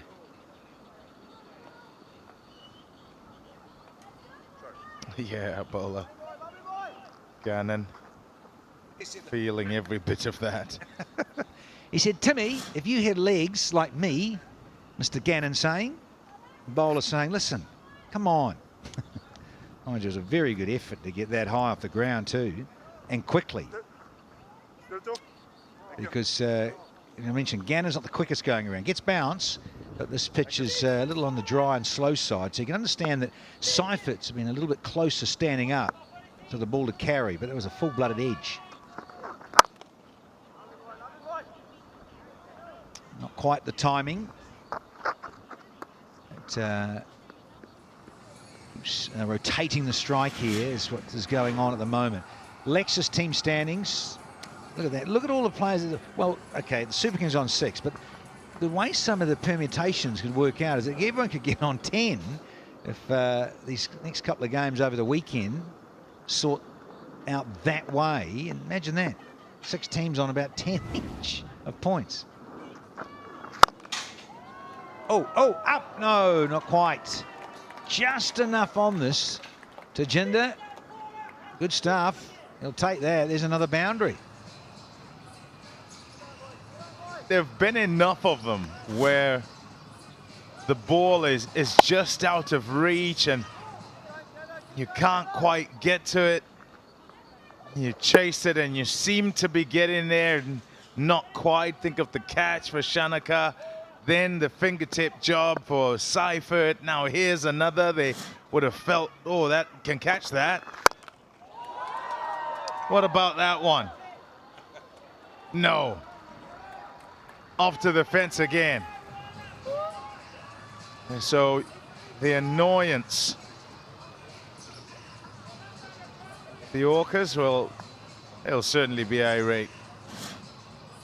Because having got them 73 for 5, they'd have felt that they can get another couple of wickets here and drive this home. But the response from MI New York's been very good through this partnership.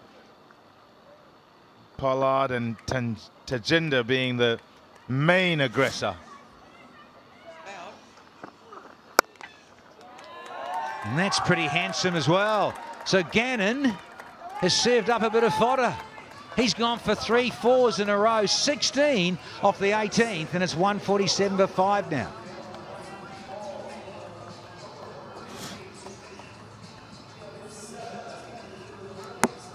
Yeah, top shot. No need to make the shot that time. It's offered to him. Just has to make sure he gets the middle of the bat and the gap. Did both beautifully. Much to the chagrin of Cameron Gannon.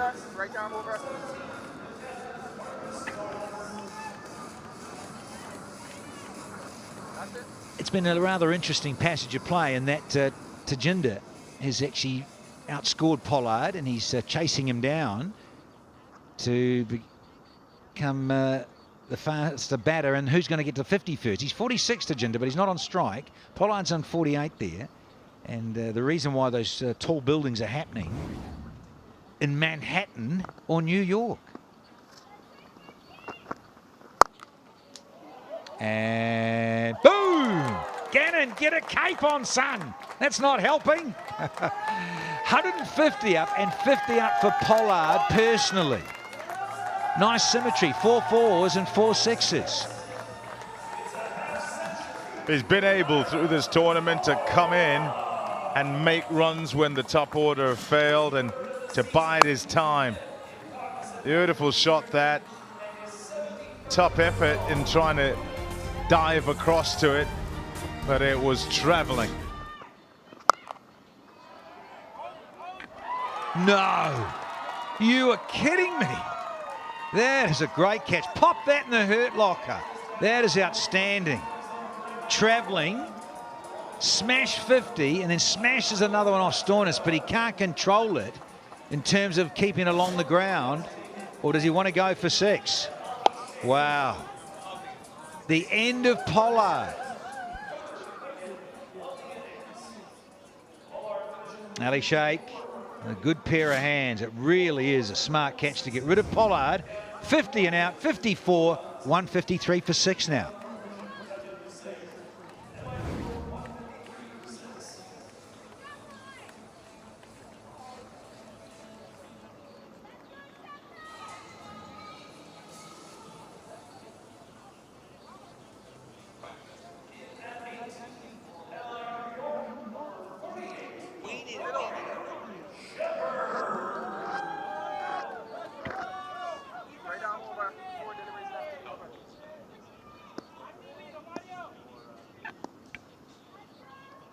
Stoinis. He's pumped. He's a quiet little 3 for 40. This is good from Stoinis. Here's Mr. Shepherd out in the middle, but he's here. The big man from Guyana. He biffs at miles as well. He's here because of this. It's a top catch. It comes at you quickly with the wind on that side, and he had to judge it and come in, and he made absolutely no mistake. So good. Taxi! It's gone many a mile. I suggest we might have a new ball, please. That has gone out of the ballpark and some. Oh, wow.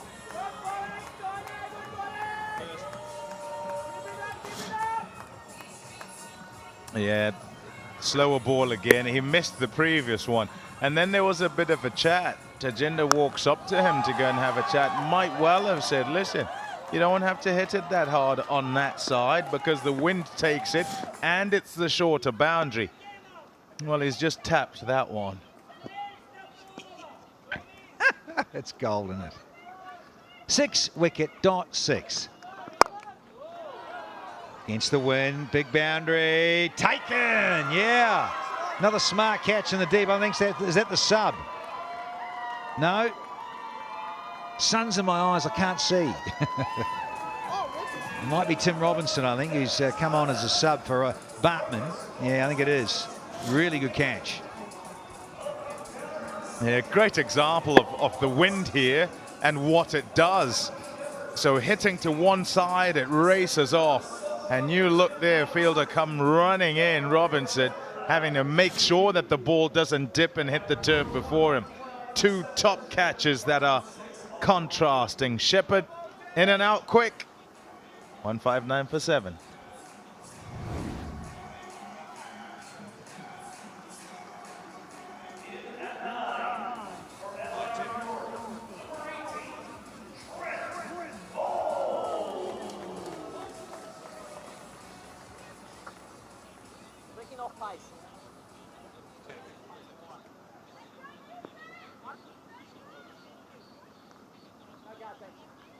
Right arm over, 1 ball left in the over.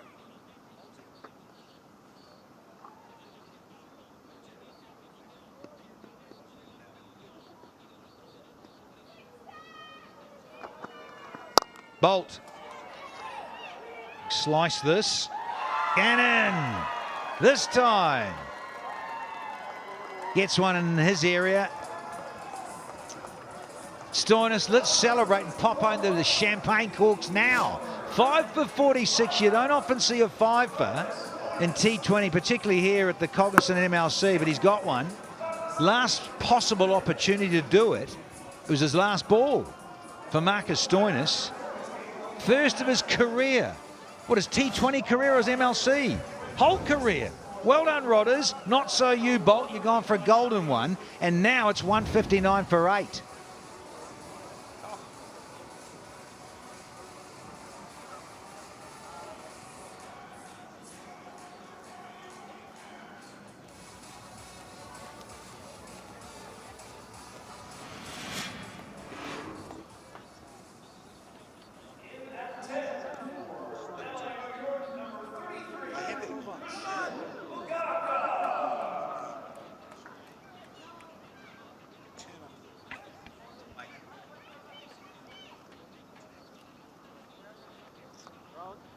Stoinis is named dominating proceedings here of this batting card of MI New York. 5 for 46. Brilliant from the skipper. Pollard with a half century. Tajinder's nearly there. And I'd dearly love him to have the lion's share of these last 6 balls. And that's clean and straight. That's a cracker. And Shanaka, his first ball's disappeared for a boundary. There's a lovely 50, Tajinder. 50 from 22, striking at 2-2, 7.27. It's been a magnificent innings. There's a look at the previous over. Couple of wickets in that. Yeah, 2 wonderful catches. And then this one, easier than the other two, still had to be held. Yeah, it won't get to him in the air. Yeah, Tajinder Singh has played brilliantly. There was the need for him to get himself in. You'd have kind of had the team being 5 down, thinking that you got to consolidate somewhat, perhaps less risk, but he found a way to bat at a fair clip and to still be out and form that partnership. That's put them in a much better position.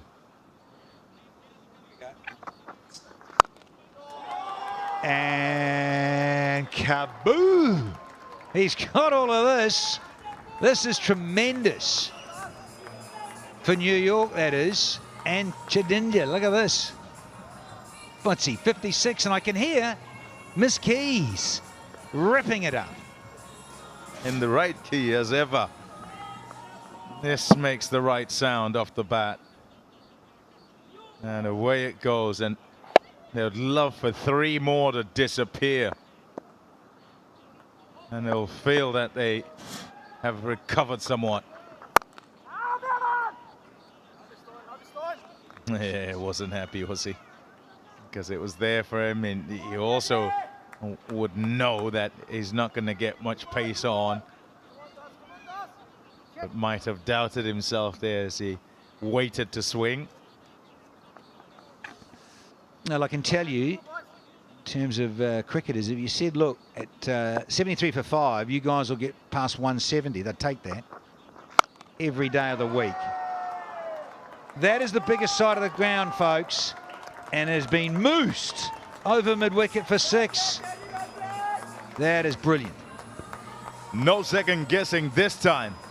He made sure that he was ready to absolutely unleash. And, oh, that is brilliant. Hitting against the wind, makes sure he gets a full swing, and it clears the fielder, who can only watch as it sails into the stands. Another one that's out the park, another one that has them pretty much at a score that no one would have dreamt of, with them at 73 for 5. Tinder's tee off, Chief. Oh, yeah, little flick of the wrist into a gap. That's 4 bits. Holy guacamole. They've now got to get 180 to take out this to the Orcas, because MI New York and Alicia Keys get to 179 for 8 here in 20 off the 20th. Oh, it's unbelievable. Uncanny how that happens. Stoyne, how's your 5 for? I think he'd swap it if they only got 140 as a team score, New York. Wow. Hashtag love this game. Oh, what a knock. What a fabulous knock. 66 from 27 balls.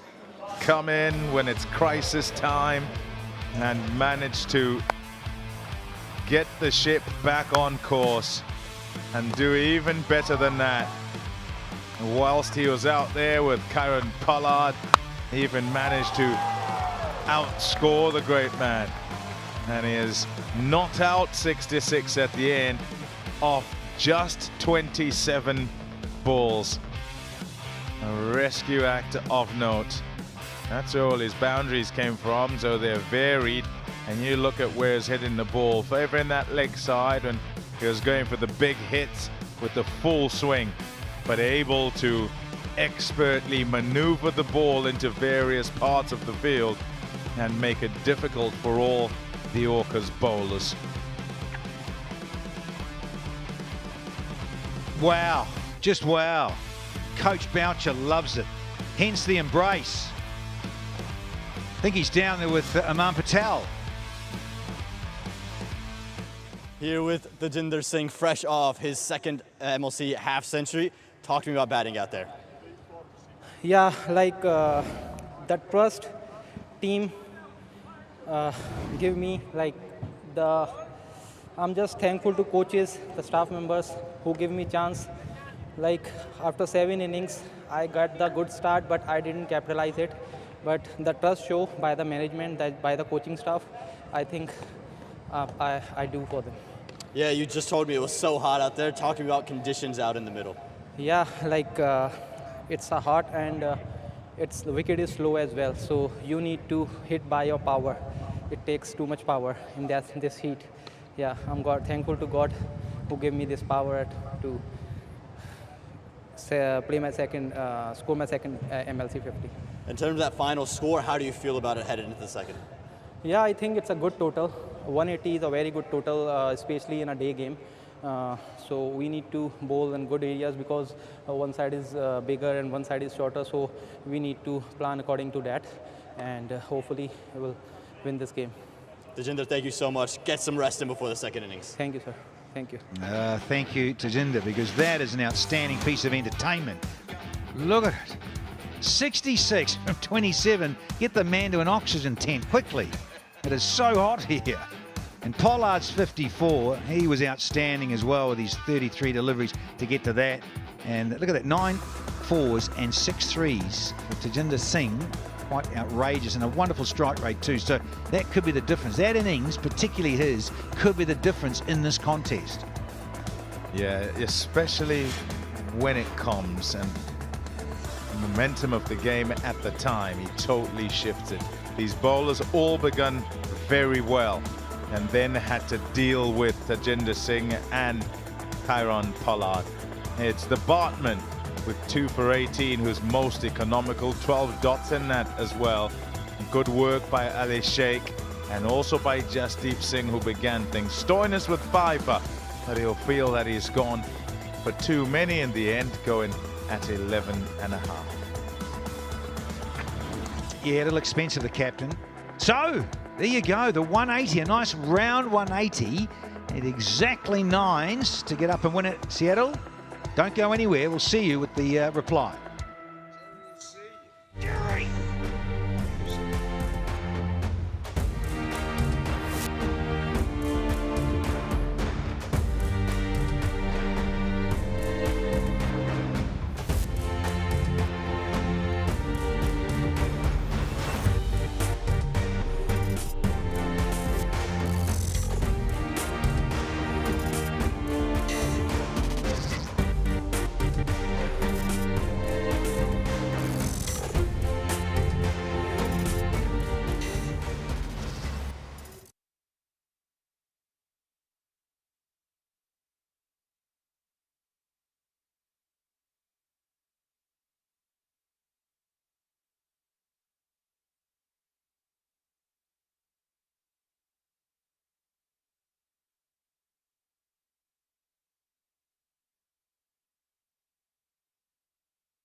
So much talk about the wind, and you can see there with the flags of the Orcas and MI New York that it is a prevalent factor. We heard Nikhil Uttamchandani earlier tell us it's going to get up to 12 miles an hour, and it blows from the river end to the racecourse end into the pocket over to my right, and you can see it affects the batters in multiple ways. Look at the Corey Anderson wicket from earlier today. He's actually done a great job, held the pose, hit it down the ground, but it's held up in the wind and it's been caught by long on.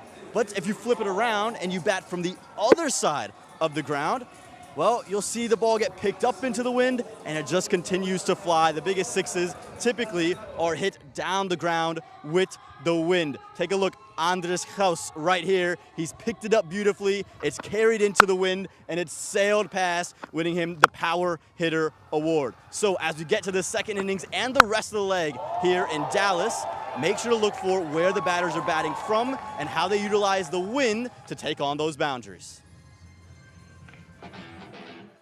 Superb stuff, great insight from down pitch side with Aman Patel. Now here's the tail of the tape. Fantastic innings it was from Tajinder Singh. Did this once last season, 95 off 35 he made that day. It's just his second career 50 in Cognizant MLC history, and he combined particularly well with Kieron Pollard for that sixth wicket to rescue MI New York for some trouble. 179 the total, and it was a sumptuous start from Mayank Patel, who got 3 boundaries in the first over off Jesse Singh, including that nice punch straight down the ground. But then all the rest of the power play actually belonged to the bowlers, as Stoinis got the big wicket, the first of 5 for him, tempting Ryan Rickleton to play away from his body, and then Nicholas Pooran looked for the big hit to the shorter side. He was cleaned up by the leading wicket taker in the tournament, Neil Bartman. Shaki Balasan got a couple of boundaries away, but then he perished, looking again to target the short side against Ali Sheikh, the captain himself taking the catch. And soon after that, Mayank Patel fell, but then Robin Utsapa, it was all about 2 men. Firstly, Kieron Pollard. I know he was with Corey Anderson, but then when he was joined by Tajinder Singh, great batting. Yeah, this was a dismissal of Corey Anderson when he hit it against the wind. Then once Tajinder and Pollard came together, built a partnership that was much needed, and we were hoping if they went at 10 runs an over, they get a 167, but they've done better than that. They bettered that. Went to 179 for 8 after 20. Pollard getting a 54 of 33 deliveries. And Tajinder, 66 of just 27 deliveries. He hammered some big ones in the end. 3 big sixes. And about 6 boundaries. Remarkably, it was 97 off the final 7 overs. That partnership completely changed things. I know Stoinis got a brace of wickets towards the end to claim his first ever 5-wicket haul in T20 cricket, but Tajinder was the star of the show. 66 off 27, and a hug for the head coach. For the bowlers, Stoinis absolutely brilliant with his 5-fer, but Neil Bartman, the real concern will be with that potential injury. Occurred just before his final delivery. He managed to get through the spell. He finished with 2 for 18, but definitely concerned for the Orcas going forward, and Ali Sheikh with another wicket to his name too. Now we saw a little piece of MLC history last week with the first ever double hat-trick. It came from the main man himself. Let's find out more about Dasun Chanak. Which player took 4 wickets in the last Seattle Orcas match? Dasun Chanak.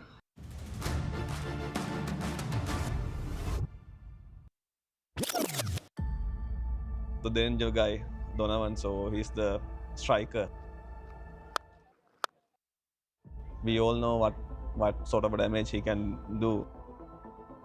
4 balls left. Stoini came to me and asked, what's the plan now? What are you going to do? You cracker! They have knocked over the dangerous Donovan Ferreira. Thank you, Dasun Shanaka. We had the chat that we're going to bowl the slow ball. I was lucky enough, while myself was batting, I got a ball which was very low, and I bowled the slow ball which kept low. Time for Kelvin Savage. South African again, so they like hitting the faster balls. We had the same chat again with Stoini, so I'm going for the slow ball again, and he backed me.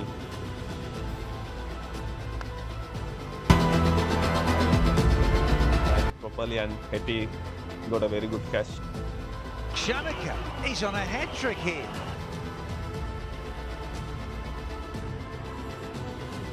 Ripper! Let's celebrate and get the fireworks going. Here's another hat-trick in Cognizant MLC in season 4. When I got the hat-trick, I enjoyed a lot because I never taken a hat-trick. Myself and Stoiny discussed. We sent Timmy back to the normal position, where that ball gripped a little bit more and caught the edge. Straight up. Is it 4 from 4? Get there, Hetty! Oh, and he does! What a ripper! And a bit of Lassit Malinga comes to mind for sure. That Sri Lankan legend who got 4 from 4. Malinga is my first captain, and I was part of the team when he took 4 wickets at the Palle Calais. Even umpire was telling me, you are going to get 4 wickets. I was saying, no way that I'm going to get. And you know, after the ball and I got the wicket, umpire was coming to me and saying, that's what I told you. Well, what a story and what a way to celebrate Independence Day it was, with those fireworks being provided early. First ever double hat-trick, and just the second Sri Lankan to do it after the evergreen Lasith Malinga did it back in 2007 in the ODI World Cup in the Caribbean. It was against South Africa, but Shanaka joined one of his idols with double hat-trick, 4 in 4 next to his name. Now we're all set for the chase. The Orcas have gone in for the break with the momentum all against them thanks to a magnificent Tajinder Singh innings. And can they get some fireworks going themselves in the Lexus power play here, as Tim Seifert, the diminutive Kiwi, will open up alongside Shaihan Jahangir. And as always, Trent Bolt's early overs are going to be important. There's Jahangir. Remember, they like it here. These two put on that record partnership in the history of the competition, 191 earlier on.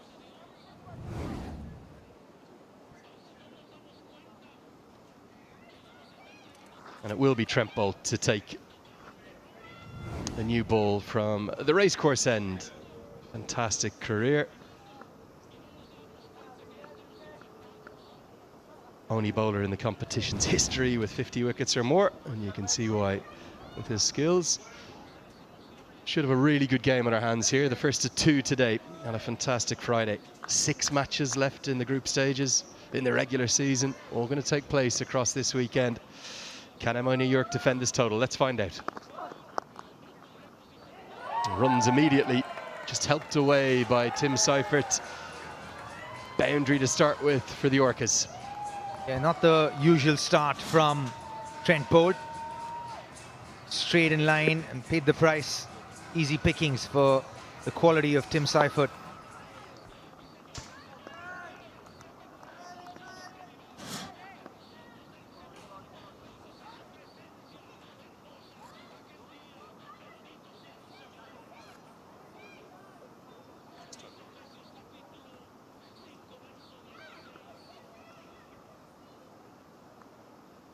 Yeah, slight hold up and play here. Par Gregory Brathwaite wants a word with Nicholas Poran about something. Actually pulled back Trent Bolt from delivering the ball.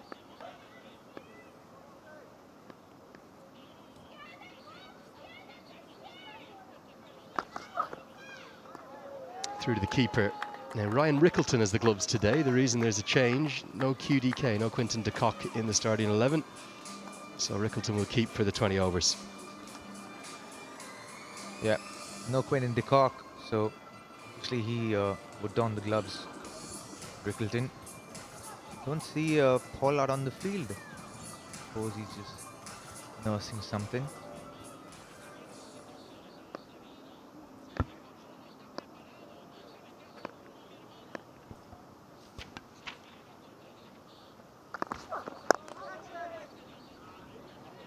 Flicked away to the shorter side. If you're just tuning in, a bit of a disparity, don't we? About 190 feet to the leg side.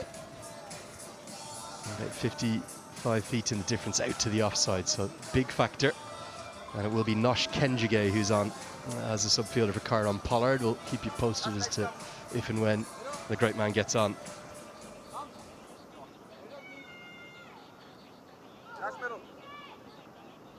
Lenny, and look at the flag today. It's blowing in your direction, my friend. The same way as it always does. Thanks for pointing that out, Robin. Good man. Oh, thuds into probably the thigh pad. Don't think it'll get Jahangir off the mark. Will be giving us leg buys. What's a good Lexus power play here in a chase of 180? How hard do you want to go in the first 6? You want to get close to 50. I'd say anywhere between 45 and 50 at the loss of maximum 1 wicket. That's where you want to be.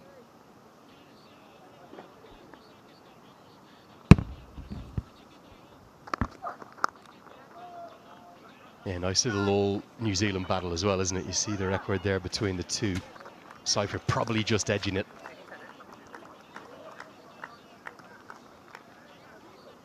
There's obviously a familiarity there between Seifert and Ben Bolt. Probably played a lot together growing up even.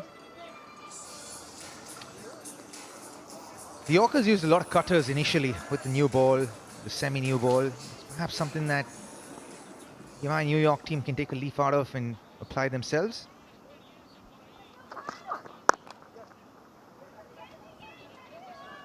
Going to be 8 from the first over. 8 for none. Yeah, such an important clash, this one really is. You think about how tight this points table is. I think it was you that first pointed it out to me that there is somehow still a potential of all 6 teams ending on exactly 10 points, which will never have happened before in any franchise league, I promise you. It's just strange, isn't it? To think that all teams could potentially end up at 10 points. Displays how important the net run rate is in the scheme of things. One more time, please, middle. Yeah, there's our Lexus team standings. Unbelievably tight. Super Kings will be watching on a touch nervously as well in terms of the fact that they'll probably have to win their last 2. There are scenarios where they could get in with 1 win from 2, but most likely they'll have to win their last 2. Shakib Al-Hassan will get things going. And for the absolute badgers amongst us, I know there's plenty. Those real cricket tragics. If you're wondering how all the sides can end up on 10 points apiece, we'd need to see MI New York win today, LAKR win this evening, and TSK beat the Freedom, and the Seattle Orcas would have to beat the Unicorns, then the Freedom would have to beat MI New York, and then TSK would have to beat the Knight Riders. It is possible. It's a beautiful shot. It was offered with. Said thank you very much. I'll hit against the wind and still get 6. It's a clean shot. Really fluent swing of the bat, wasn't it? A little bit of width on offer and manages to take it down the ground. Shakib Al-Hassan trying to hide it away outside the off stump, but Seifert answers the big one. Does well to get it just underneath the bat. Fuller this time from Shakib Al-Hassan. Couple on, come on. 1, 2, yeah. That's among it. Come on.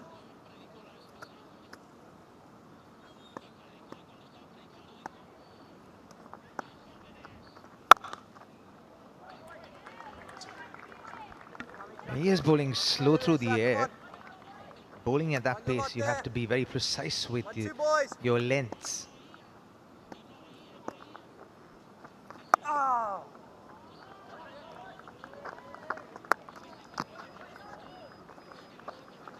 Nice, Shaki. Yeah, I think we'll see, particularly if the wind stays the way it is, almost all the spin bowled from that top end, the river end, throughout not just this afternoon's game, but this evening's one too. It's where Ali Sheikh operated from in the first innings.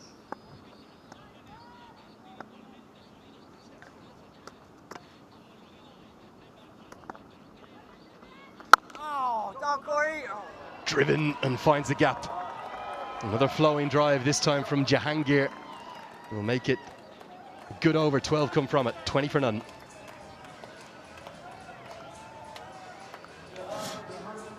A nice shot again from Jahangir. Waited on it. Not much bounce there. Stood on the front foot. Planted. and waited for the ball to come to his range before he put it away past extra cover for 4. 20 for 2 after 10. So they're on track.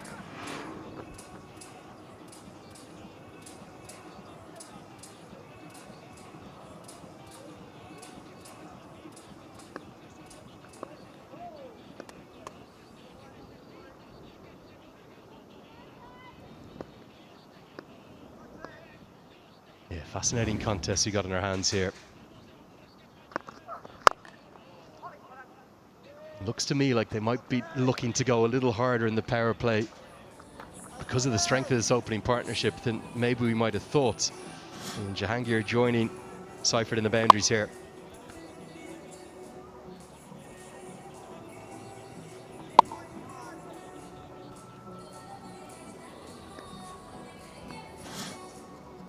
Good news for MI New York as well. Karan Pollard back on to the outfield. He'll be needed in terms of his leadership within the group, also potentially his bowling. That'll be 4 more. The runs have started flowing here for the Orcas. Yeah, I didn't get all of that.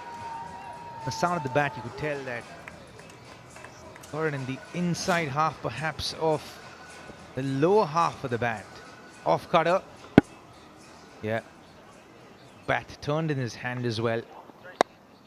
Thankfully for him, keeping the ball low. Rolling along the grass for 4.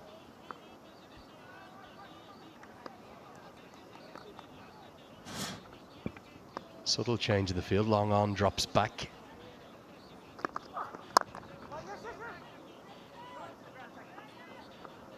Talk about that sort of 50, 55 maybe in the power play. Just as critical to keep wickets in hand. Oh, 100%. And especially with the way the Orcas are batting, you want these two to come through because their partnership's very vital to Orcas' success. And if they potentially want to kind of put their name up right up there on the table, they'll need these two to come good. Swing and a miss. I like that approach, honestly. Oh, you're hanging a little bit on the back foot here. Simply because the ball's holding up in the wicket. You'll probably get a lot more purchase and options of shots if you can leave your weight in the back foot and look to play square to the wicket.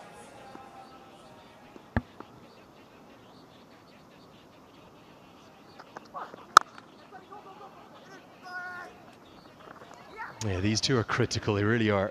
Only 2 in green with more than 200 runs to their accounts this season. Has been contributions from the likes of Bretsky and Stoinis, Hetmar and Sheikh, but not quite to that same volume. This is a well-judged single, always going to get home.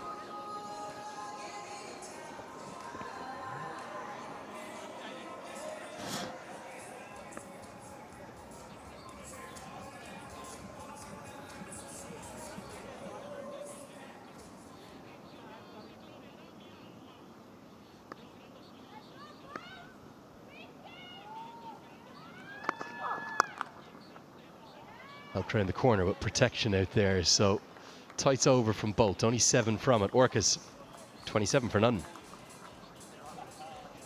So a real masterclass yesterday evening in terms of how to defend a total, which often isn't thought of as easy here at Grand Prairie. For Poran, he's going to need to find a way to replicate what Jason Holder did last night. And find a critical 2 points for MI New York on this table. Massive, massive contest, this one.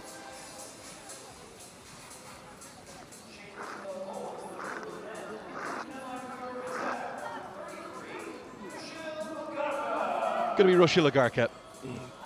Continues to impress. I think it's been a very, on the whole, economical attack from MI New York. Just wonder where that penetration's coming from. Can Agarkar find the first wicket? He is the right type of bowler for a track like this. His change of pace, his variations will come good.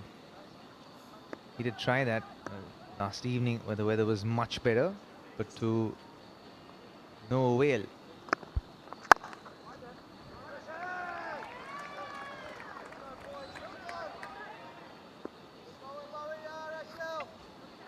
Just been handed a remarkable stat, Robin. Orcas since the second season of MLC, 200 plus run chases, they're 3 out of 3, 100%. Chases of 200 or less, only 2 out of 10. Make of that what you will. Sounds like a complete contradiction in terms, but maybe the more runs on the board, the more the Orcas like hunting it down. Mix up. Oh, direct hit. This could well be gone. Jahangir wondering whether or not the stumps were broken cleanly. We'll go up and have a look with our third umpire. Director, we have a run-out review at the bowler's end. Can I have your best side-on angle, please?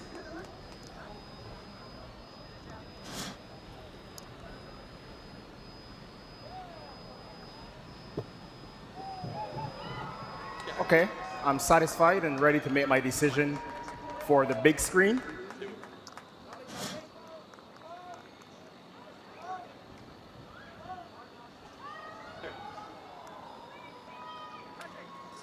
Well, a moment of magic from the man who's having a remarkable day. Don't think Jahangir was convinced that the direct hit was affected, but it clearly was. Oh, it most certainly was. Backed up too much. Probably felt for a minute there that Rushil probably put his hand and clipped the bails with his hands, but Rushil was well away from the stumps. Tejinder is having an absolute ball of a day. Jahangir goes for 7, 27 for 1 Orcas.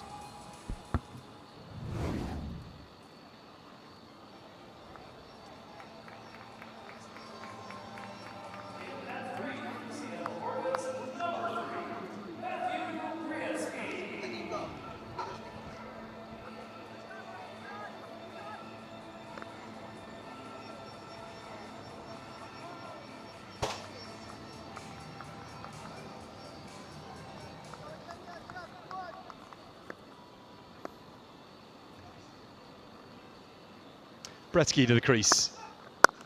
He's at the non-striker's end, and well, you said he's having a ball of a day. You're spot on. Tejinder Singh show it is right now. Fantastic effort, his second Cognizant MLC 50, and now a sparkling run out. There's Bretsky. He'll now be on strike in at number 3.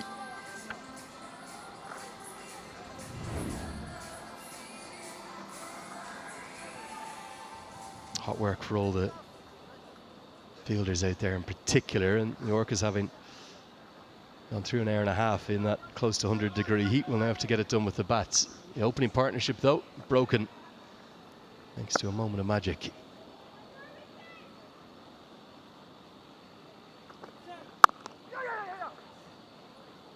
Bretsky off the mark. How good was this run out? Exceptional pick up and throw. It was a beautiful run out. Tejinder. Have a look at it again in real time. Backed up to get back there. Just kissed the bail. Rushil did well to stay out of the way of that ball. He knew.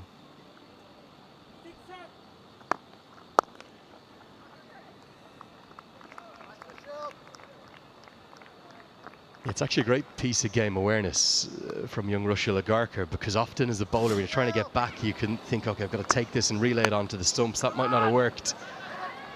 Laser-eyed bullseye from Tejinder Singh.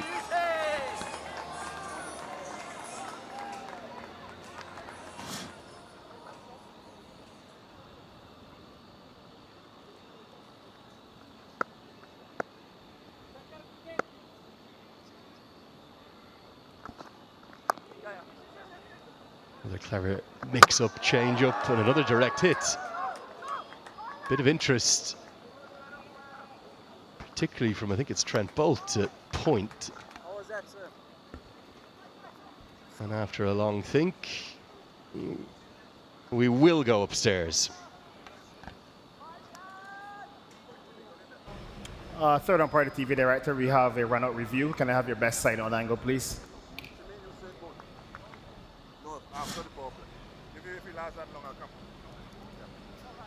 Bats down, crosses the line, satisfied, big screen when available.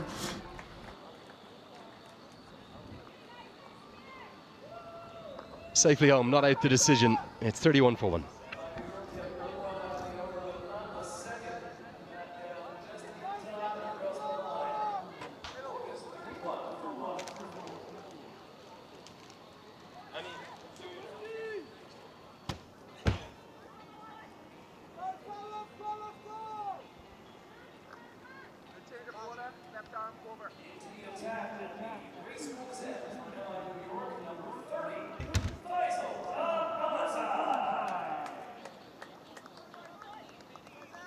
Yeah, I'm here with one of my friends who I have the honor of calling my teammate, Giovanna Arras, to my right. Jivy, originally from Seattle, you played for the USA team with me, but how good is it to be here in Texas? I mean, I think it's phenomenal. MLC's just had such a great opportunity for all these domestic and these international players to come together and play. It's really just upping the standard of cricket in the U.S. Yeah, speaking of international player Jivy, I mean, how is it like just mentoring some of the young girls that you're with back in Seattle?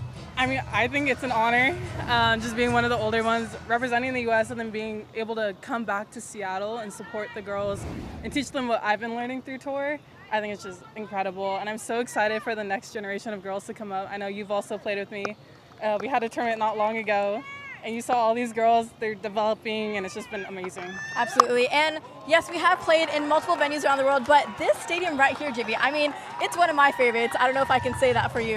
Yeah, I gotta say it's one of my favorites too. I mean, we've played here together, but I gotta say it's really weird not coming here as a player, but as an ambassador for Seattle Orcas, and just not being in the dugout, not being on the field. I'm itching to get out there again. Yeah, definitely. I mean, but it's also really exciting to see like the audience perspective and see how well both teams are doing out there. I mean, originally from Seattle, how is it like just being out here? Obviously, you're working with Seattle Orcas. How has that been? I mean, it's been a great experience. I mean, this is also my first MLC game, so I'm grateful that they're able to give me this opportunity to come out here. Well, being my first MLC game, I think it's just great. Like, all the crowd, everyone here supporting. I know Ion has a lot of family out today. I went and interviewed them as an ambassador, and I think it's just amazing. Yeah, and Seattle's just been doing amazing things for women's cricket. I think earlier or later to go a little bit in August, we do have a tournament for women, so it's really good to see how many women are going to be out there and just playing and growing the sport. But yeah, thanks so much for chatting with me, Jivy, and we'll see you guys around. Back to you guys upstairs. Great to hear from Anika and doing some hard work in the sun.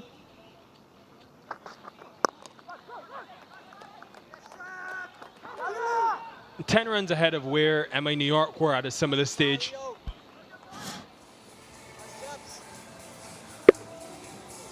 Pull from Bretsky, a couple of exquisite shots.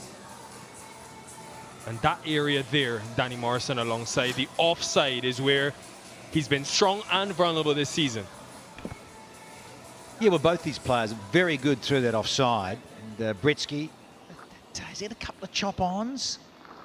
Occasions he's frustrated himself.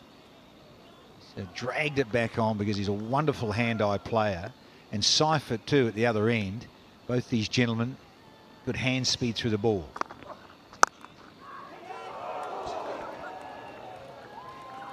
Almost pulled off a worldie there to Jinder Singh.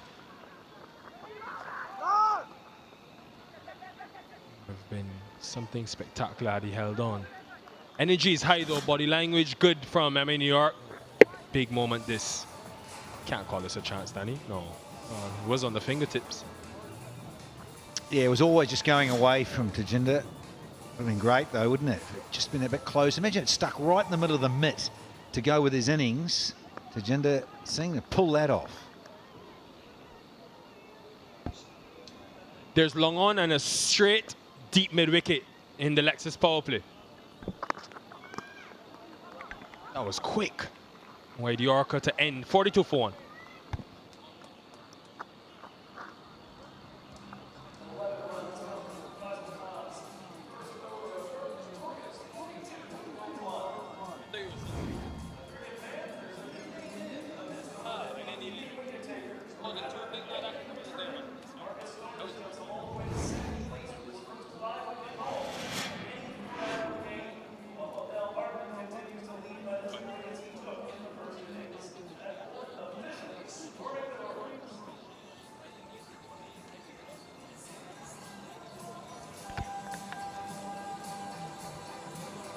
42 for 1. Cyphers and Bretsky, this top 3 for the Orcas. They've been quiet in the last 3 games, but in the majority of the season, it's been them contributing with bat in hand. Couple of 50s for Bretsky against the Freedom and Unicorns. I always think, Danny, about those types of players. He's so strong when width is on offer. But teams have also used that to almost dangle the carrot. They've gone wide to him and have sometimes got him caught. Corbin Bosch got him caught at point in the last time they played MI, not playing today, Bosch. I recall the first leg we were here, didn't he chase a wideish one? Yeah, and then dragged it back onto the stumps. And it's that old cricket adage, isn't it? Your strength can be also your downfall because you're looking for it. And sometimes you just go a bit too hard at the ball, and batters will tell you that they just lose their shape a little, and it is frustrating because it's such a go-to area where you're good off the back foot through cover or cutting a cricket ball. You go through periods of your career where you drag it back onto the stumps and get out that way.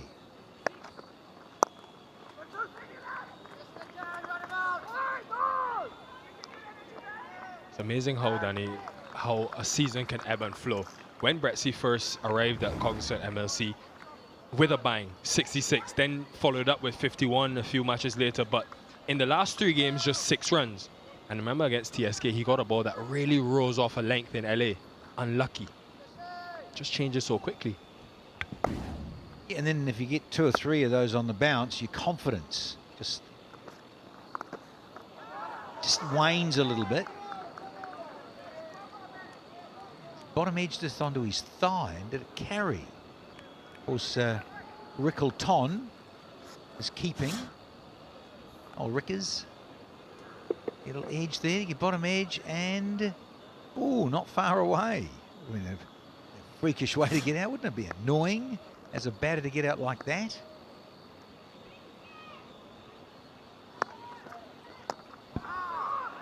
Trying to advance and create length. You think about Rickleton actually, Danny, being a classic example of the pressures of franchise cricket, where the Cox struggle for a few games and there's always someone waiting to take your place. So that would be on the mind of Bretsky and other batters who will go through a little rut. I saw that at the big show, the Indian Premier League, and both Rickleton and the Cock there, and when QTK was struggling a bit, got left out, and there was a straight swap for another South African batter keeper. Did well, Rickleton. And then de Kock came back in. Did well himself. Well, we've had the Lexus power play. It is done and dusted, and the Orcas are 46 for 1 here.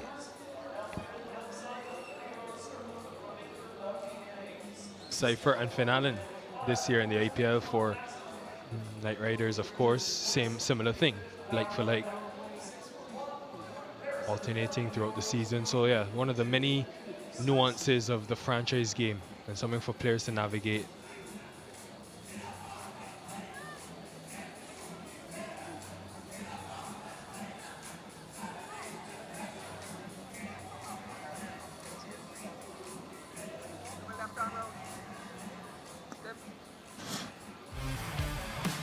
Lexus power play always with entertainment.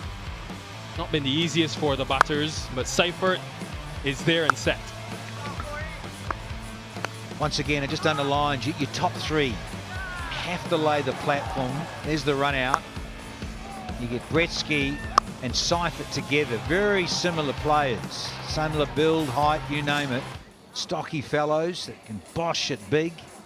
So you look at the comparison of the power play. New York with 38 for 2 versus 46 for 1. Doesn't mean you lose the game if you lose the power play. See what Ahmadzai can produce here, replacing Bolt and co. That has been smacked. This is a dangerous sign for MI New York fans. Seifert may be back. Yeah, he brings up the team total of 50 with this gorgeous, brutal stroke. small side of the ground on the western terrace where the sun is setting. Look at it go. Pinball up there with the food outlet in the bar there.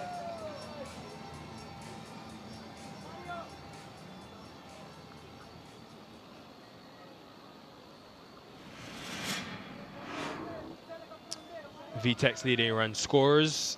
Seifert there, Jahangir not far off. I love that. There's one from each team.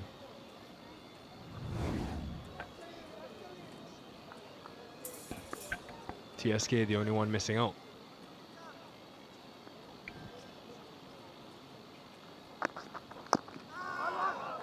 He can be deceptively quick, Danny, and he almost surprised. Remember a couple nights ago in LA, they didn't win the game, but he really surprised the Unicorns and took 2 huge wickets.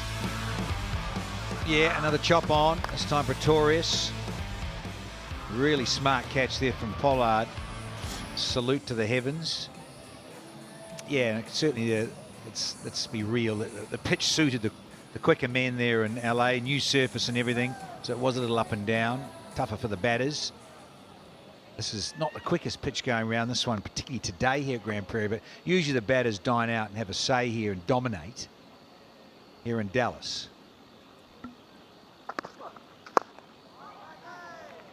And then when you've got the ability to get over 140 kilometers per hour and follow up with a pace softball like that, adds to the overall skill. Oh, I mentioned it before, the great Lasith Malinga, slinging action from Sri Lanka, the legend that developed that more and more with quick Yorkers and slower Yorkers and little cutters in the air. Drop right onto the batter's toes.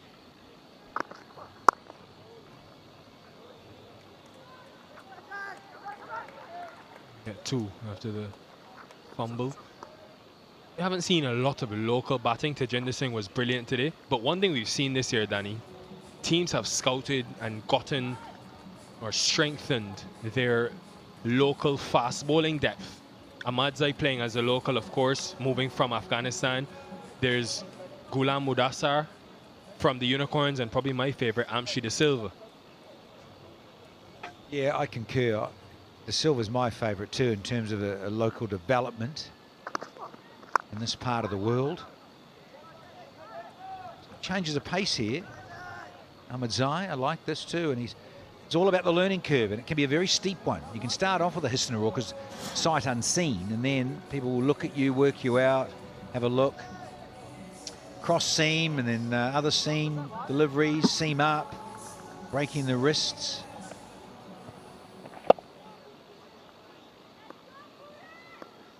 So slower balls, order of the afternoon.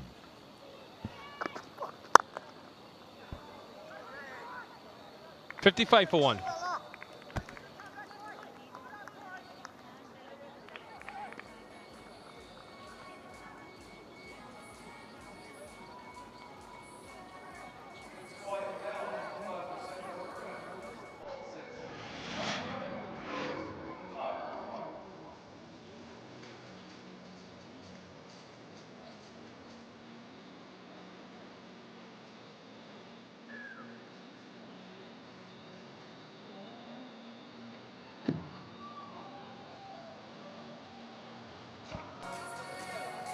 Seattle Orcas, it's been a weird season.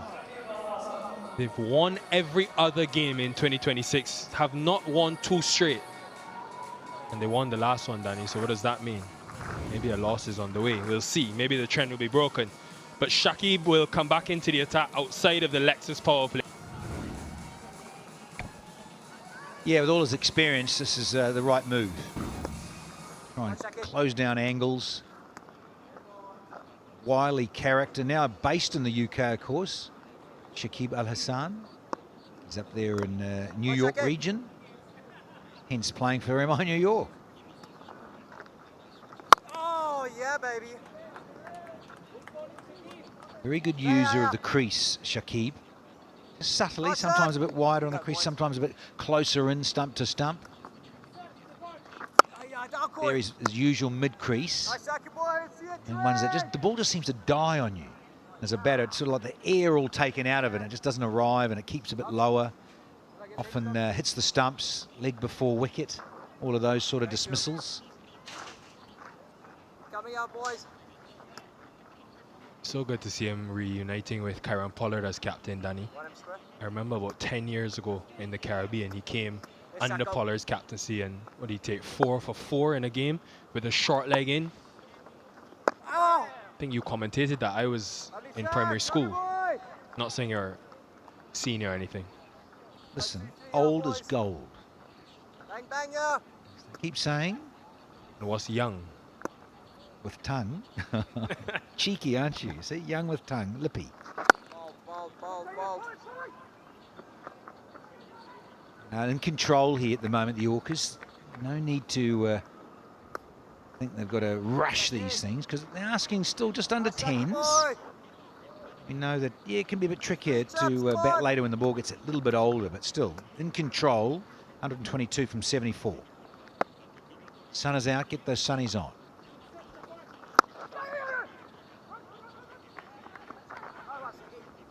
And they've got the benefit of seeing exactly what they need, and they would have also seen that they scored almost 100 runs, folks, in the last 7 overs. You think MI New York have power? Well, how about Stoinis, Shanaka, and others to come? Ali Sheikh, Hetmeyer. You'll take that, MI New York. Just the 4. That was 5 singles, 64.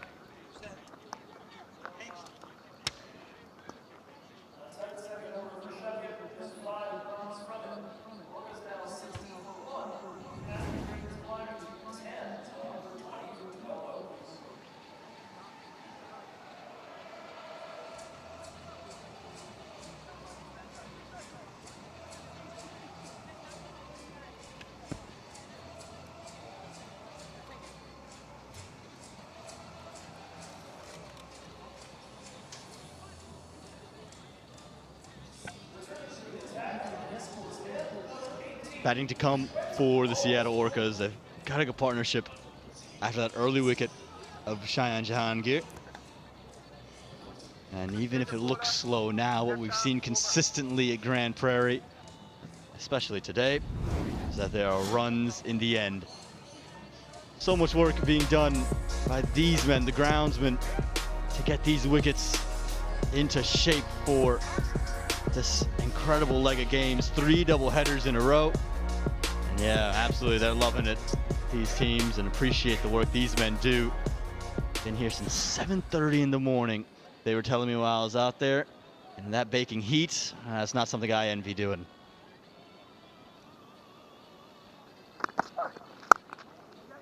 Trent Bolt back in for his 3rd over and is met with a 4 immediately by Tim Seifert. Beautiful shot. Lovely hands. Tim Seifert hits the ball very hard and manages to pierce the gap as well. It has to be hit really hard in order to beat those men who are out there, with that being the bigger boundary. Both who are sweeping think that they can get to it, but in the end don't.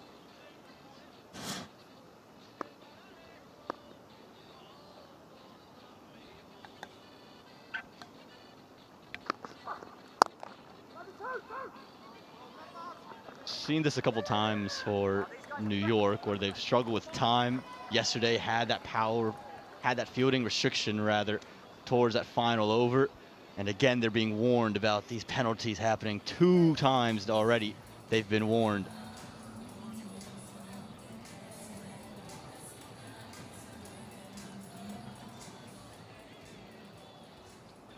They don't need any of those penalties. They've done a top job to put a score on the board. Excellent finish, excellent partnership to Jinder and Pollard.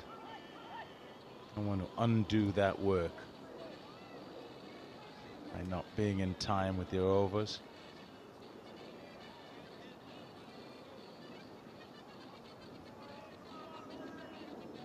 Yeah, also born out of not being able to stop the bleeding, so to speak.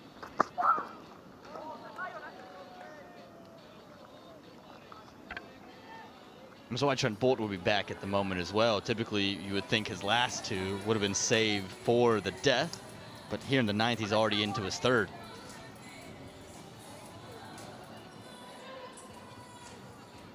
Oh. They've got it all going on. Now Bolt is warned to get off the pitch.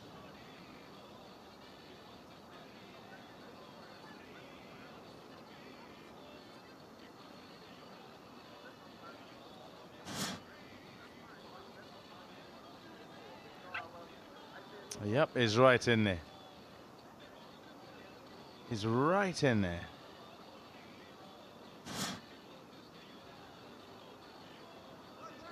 So protected area, not allowed to land in there. If you do, it is the ump who can tell you to get off. It is him who is charged with protecting that area and making sure that it stays pristine and isn't disturbed by the bowler.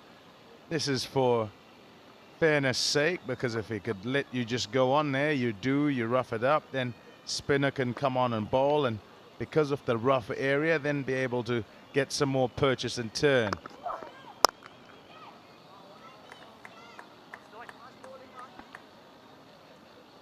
Speaking of the warnings and the penalties that are coming about, 5-run penalties headed MI New York's way if they're late again. And again, when you look at the contest and the shape of it, it's a huge benefit for the Orcas when you talk about what they need towards the back half of this innings.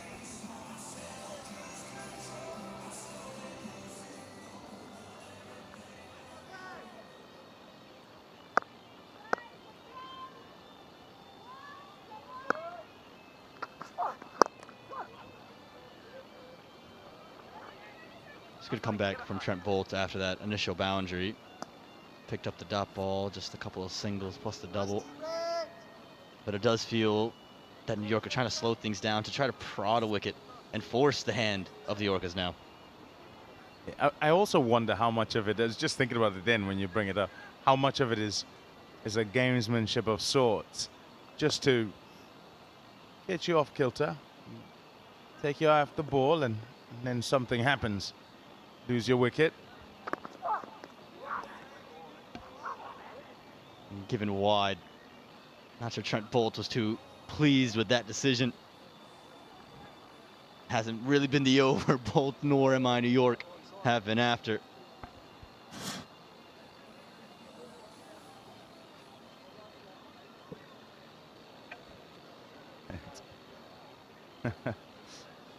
You're not really going to get the rub of the green if you're confronting the umpire. And that's a close call, and a call that could go either way.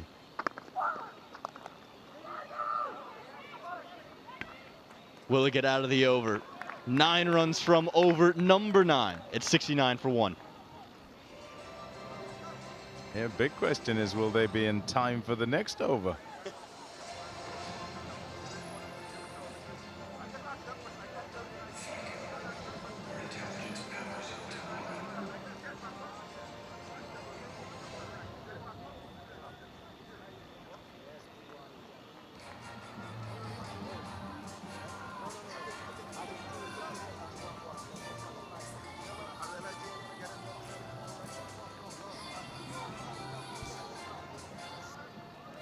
And that's the timer to look at. It's on the big screen.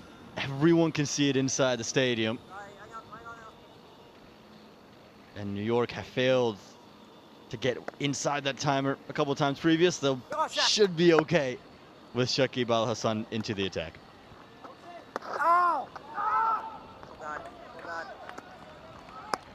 Yeah, there is a necessity for the timer. This game, the 20-over version of the game, is supposed to be the fastest version. It's supposed to happen timelessly. It's up around the corner. And it will go all the way for 4. Nicely played, helped on its way by Bretsky.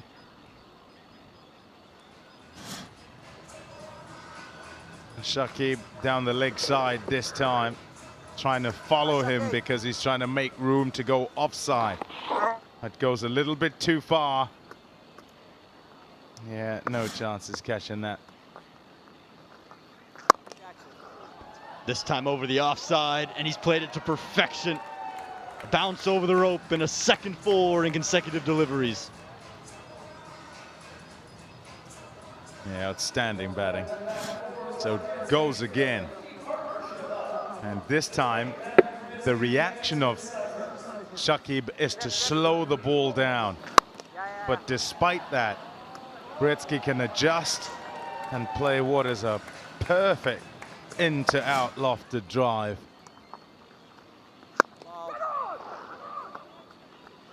Smart batting as well. 2 boundaries, take your single, no unnecessary risk. Yeah, well in control. A partnership of 51 from just 39 and seemingly hitting it to all parts where they like, at will.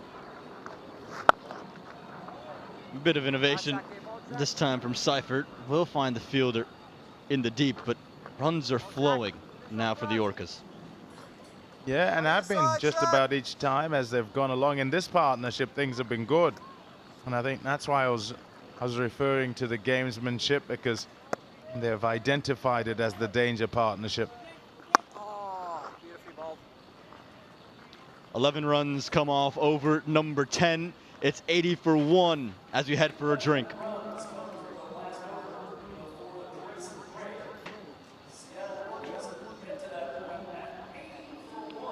Seattle Orcas would be more than happy with the partnership brewing. No momentum to carry them into a second innings after that run out of Cheyenne Jahangir on the direct hit from Tajinder Singh. Tim Seifert, Matthew Britsky have picked up beautifully. 45 for the opener, who's eyeing yet another half century here in Major League Cricket. No wickets for the bowlers as of yet.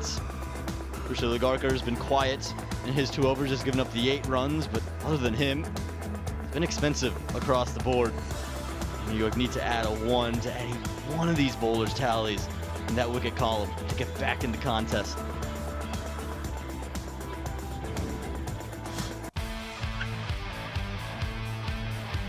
The Orcas, they knew they let some runs go towards the end of the first innings, so they had to come out and be aggressive.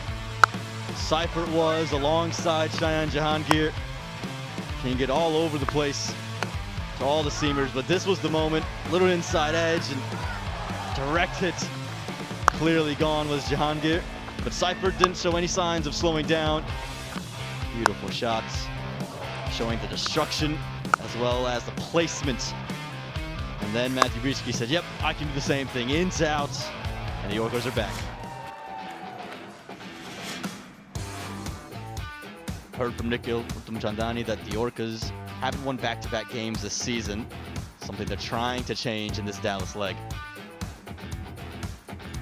Yeah, it is something they need to change. Still some way to go, you'd say, with this one. 100 to get from 60. You can still, if you put a foot wrong, find yourself in a lot of trouble.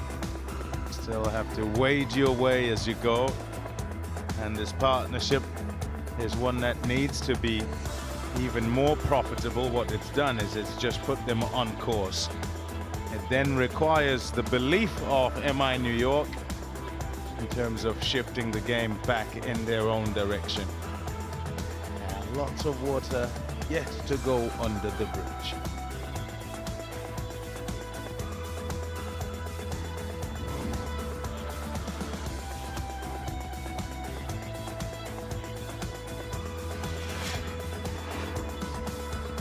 Look at the Lex points table.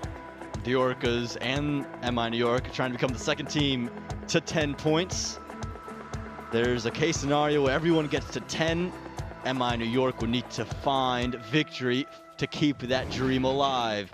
I don't know whose dream it is, but I'm sure someone out there, some statistician, maybe it's Rodney next to me, is dreaming of the day all 6 teams finish on 10 points.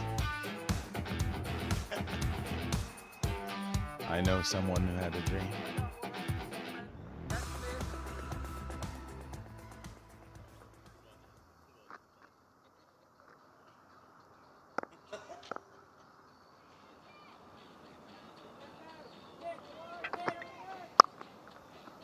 Rushi Lagarkar opening things up post the interval. And has been quiet in his 2 overs. Had just gone for 8 runs previous to this. He has been a wicket taker for MI New York, and you feel that's why they've decided he's the man to bowl this 11th over. But you also get his wickets after that break. It just kind of disrupts the momentum. MI New York will be hoping for exactly that.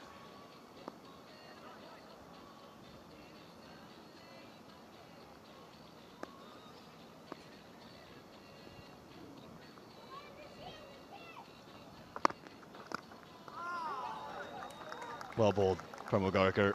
He's really worked on his variations. He's talked about trying to add and find that consistent ability to hit the Yorker with every single delivery, whether it's pace on or pace off.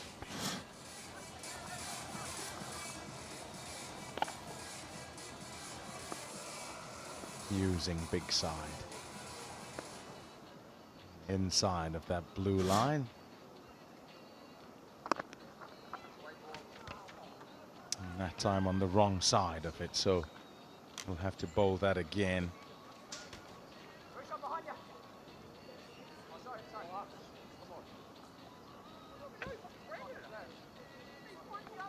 Well, there are some MVPs out there. There's some MVPs in here with the Z. Got the digital cards on our hands, and Nicholas Puran, captain of MI New York. You've got Marcus Stoinis there.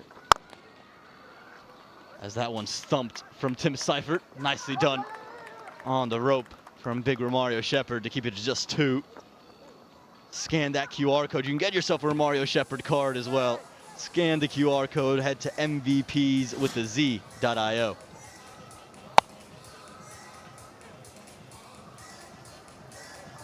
Lots of work for the boundary riders on the rope on that bigger side, with the bowlers bowling out there, and both these batters happy to throw their hands at anything that is wide. Able also to strike it quite well, both natural strikers of the ball. 3 patrolling that offside.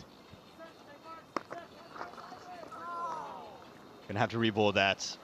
Rushi Lagarkar. He's gonna have a wry smile, but it's a really easy decision. Yeah, I'm watching Tim Seifert. He's swung himself off his feet. Has been that far wide. Doesn't generally go with the feet out there. It throws the hands. You watch this. He's trying to reach it. No feet. I'll just swipe that away. No contact.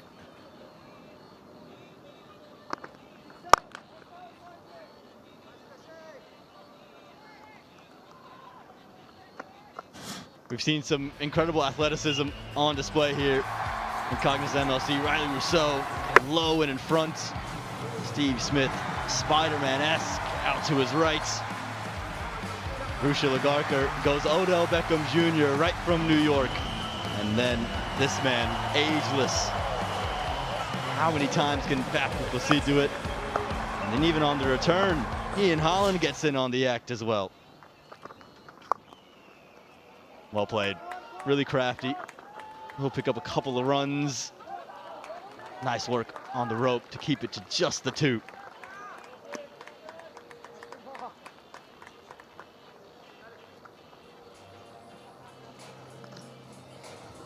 Kwarjit doing a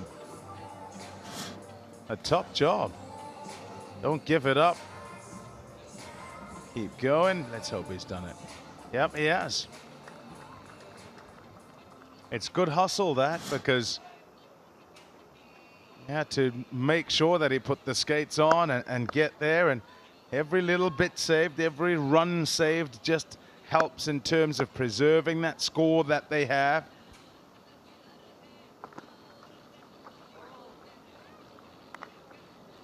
To bowl that again, sticking to the plan, stay out there, and fair enough, you've gone for wide, but you go straighter. It's too easy for these batters who are in, seeing it well and have the pace of the pitch to just clear that shorter boundary.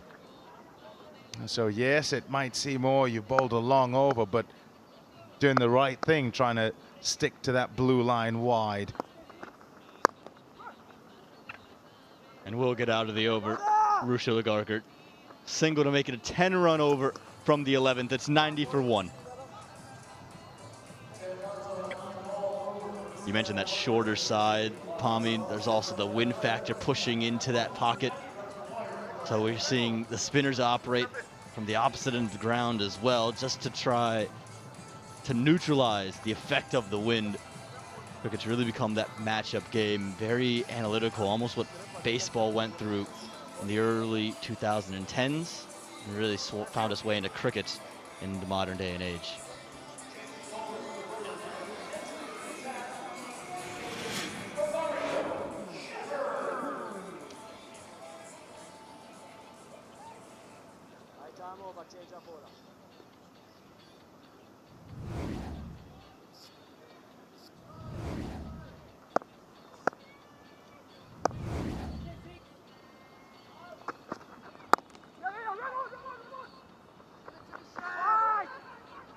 Mario Shepard bowling in from the end with the wind to his back, so batters won't really want to try to take him straight down the ground. I say often, on that, we're slave to the elements with this game, and wind is a part of it. There are grounds that are known for it. At this ground, you'll have heard every single team when MLC started, they notice all of that and try and work with all of that. Very smart, and it's a very brilliant way to bring up another MLC 50 for Tim Seifert. Yeah, top player, and has done this job at the top of the order really well. Just 40 balls. And he's not going to slow down. He'll keep going for them because he generally looks to take control and keep the control of the innings as he goes. Still much work to do. So the applause whilst they're seated, which suggests they too are on to that have many more runs to get. Been a great acquisition for the Seattle Orcas. Remember, Seifert was a member of the San Francisco Unicorns last year. And so now coming in to wear green at the top of the order, he's really revamped what was a dry run for the Seattle Orcas last season. His third score, a 50+ on the year, including that opening match 100. Yeah. 32 from 14, 37 from 20 are important scores in the power play, trying to take advantage. They're trying to take advantage of the fact that there are only 2 fielders outside the circle, and you want to give the team a start. He generally does that when he plays those cameos. Other times, keeps going, like with this one here. 104 from 66 balls. Packs a punch.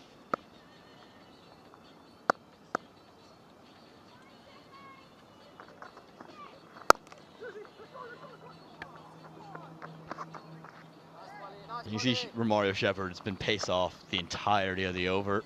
Before that delivery, you saw Seifert gesture over to Matthew Britsky. He's going to dip, and he's getting a lot of overspin.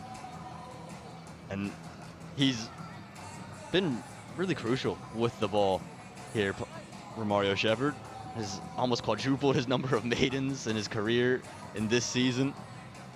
Actually speaking to him before the game, he says, now that you said that to me, none of them are going to come anymore.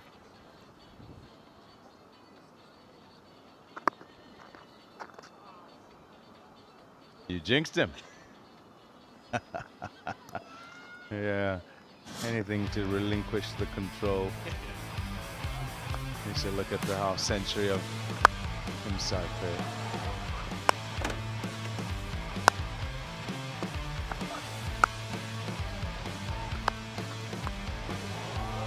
Sounds good when he's whacking it.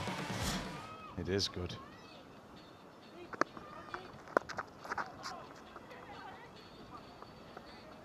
And Romario Shepherd has done good there. Just gives up 9. From over number 12, it's 99 for 1.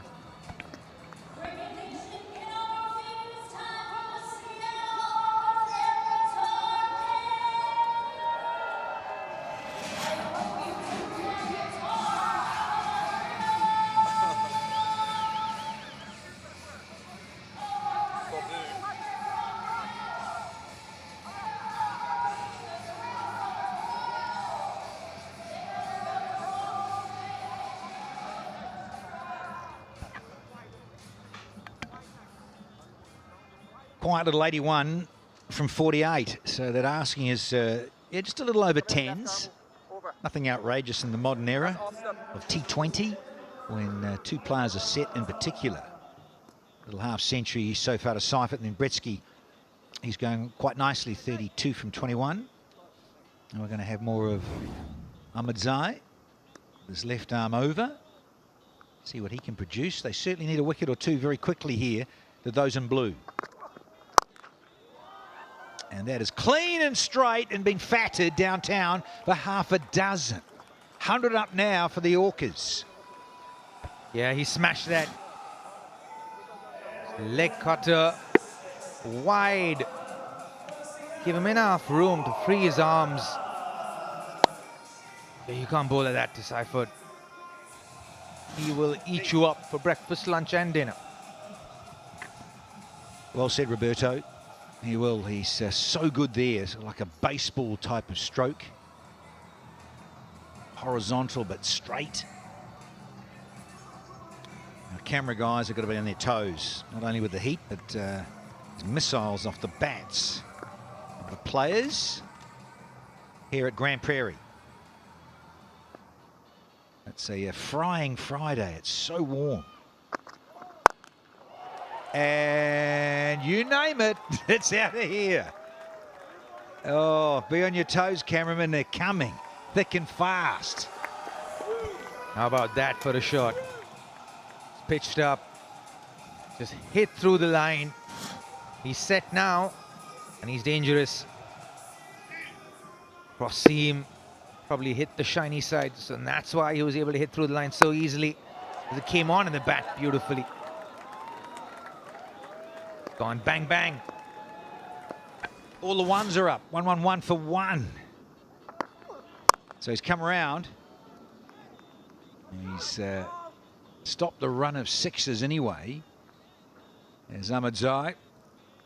So, yeah, as I mentioned before, the steep learning curve. Pitches that were suiting him there in Pomona. Wow, 350 maximums for Timmy Seifert out of Waikato in Aotearoa.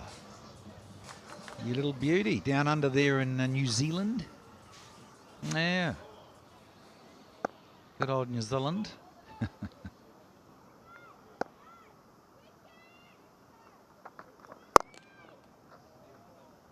Now, full tosses and length bowling. You've got to be very careful here. Suddenly, there's 14 off and only 2 to go still. Yeah. Look how clean is that.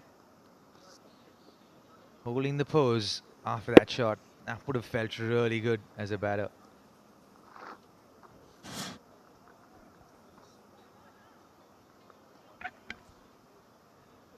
Yeah, he's going to have to try and get out of this over here. Ahmadzai, can he do it? Not disappear for too many more. And stay round the wicket. Nicely bowled. There's a hustle for 2. It's into a bit of a gap and should do. Yeah, both these players quick. Bretsky and Seifert, well done. Yeah, good running this. They seem well in control, the Orcas. 65 of 43 deliveries. And with a well-set Seifert and Bretsky.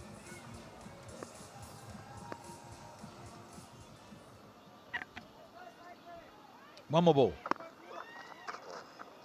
And he's on the turf again as Ahmadzai, and his follow-through. I hope he's all right. He's up and about. 16 off the 13th.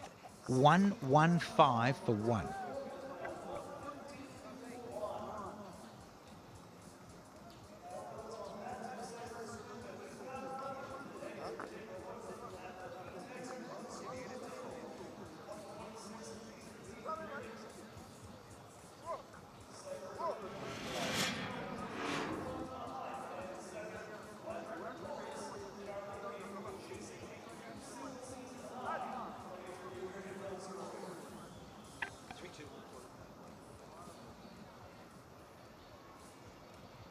Orcas have got it down to 65 now from 42, so that asking was 10.15. It's now down to 9.3, courtesy of Seifert and a bit of Britsky, but mainly Seifert. He's on 69.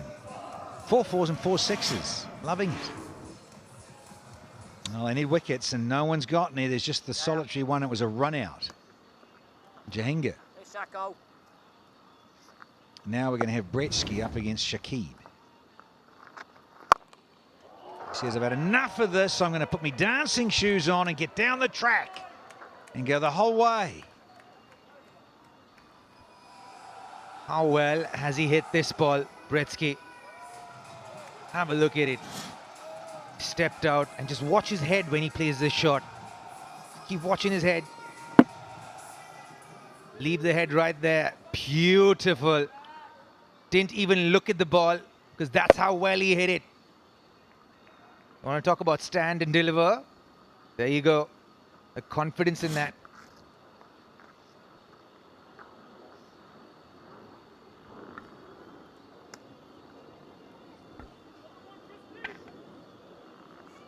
Under pressure. Shakib, first ball. Disappeared for 6, and now he's got to fight back in the over. Just as well as he says, I've got Bretsky off strike, but they've got Seifert now to deal with, who was seeing it like a pumpkin. Nice, Shaki, sir. Here we go, boy.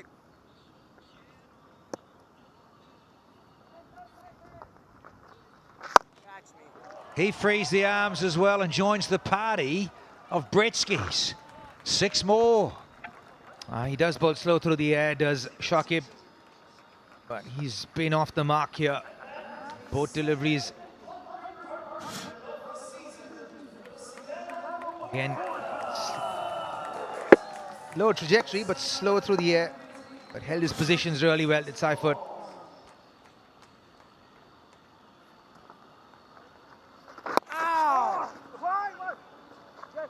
He's fallen down there, hasn't he? Still manages to get a single. Plugged it to the larger part of the ground. Again, how well he's waited for the ball. Clean as a whistle. He's at 27 sixes so far in the Cognizant MLC. Seifert has gone past Mitchell Owen and the prodigious Pretorius. And these two, they've put on 100 now. So it goes to 103, this partnership. Very, very dominant. Confident, to say the least. And that asking rate's come down to 8s now. In the space of an over and a half.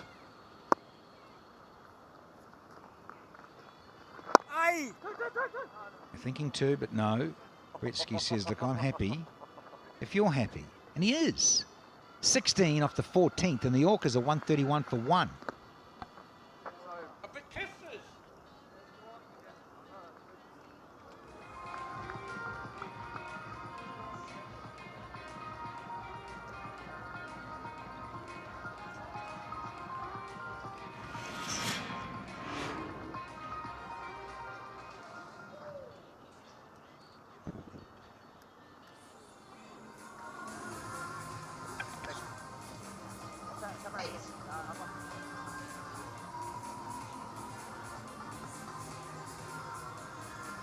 Yeah, in cruise control here are the Seattle Orcas. A bit like that that portrait picture of Oaknell Bartman with the smirk on his face. Change of water. Showing their teeth here are the Orcas. Come in, left arm over. That's middle.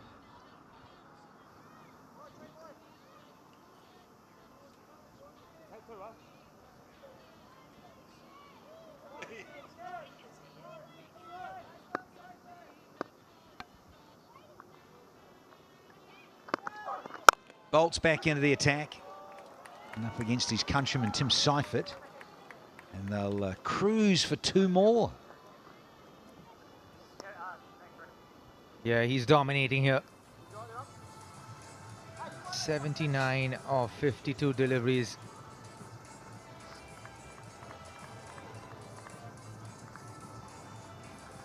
The LAK are here. So a good win last night.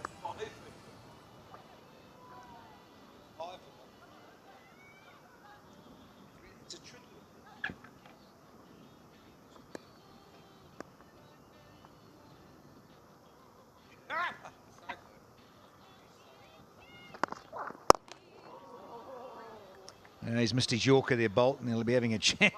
Bit of cheek to Seifert. Played a lot of international cricket together. Coming up, match 26 here, 2 on a Friday. San Francisco Unicorns up against the LA Knight Riders, and the Knight Riders had a very good outing last night. And they did it in the end by 18 runs over the Freedom, which some would say were a bit of an upset. But, well, you got that man centre stage there in that camera shot, Sunil Narayan. Oof, what a handful. 1 for 14. Very tricky. So I think that whole strategy of Sunil Narayan bowling inside the power play, and batters can't quite get off to the start they'd like. They're sort of frozen at the crease inside the power play.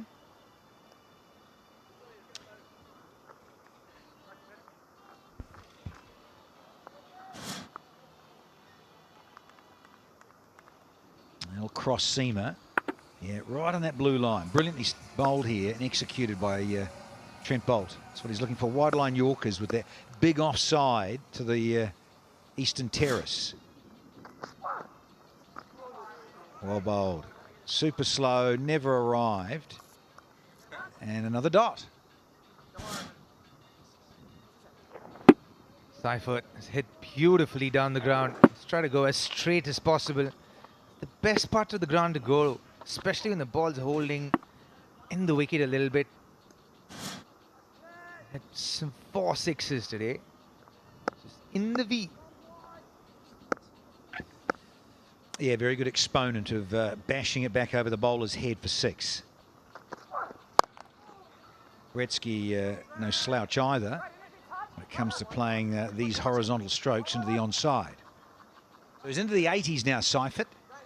He's got the strike back. 45 from 31. Just purring along in 4th gear. Yeah, that's about right. 4th gear it is. Yeah, cruising. Does seem primed for a wonderful 100 to Seifert. Yeah, he's certainly got time there, isn't he? 20 out of the 45 to get it. Might have to reload that. And Gregory Brathwaite says, I agree.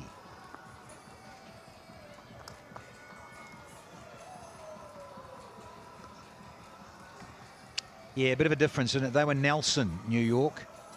They were 1-1-1 for 5 at the same point now. Whereas the Orcas are ticking along, a little canter. They're 136 for 1. Big, big difference in this match here, match 25. Bolt's just sussing his field here. He's just wanting to know and having a good look around, being precise with his fielders. Geez, that's humming for 1. What a good stroke for 1. 15 bowled, 137 for 1.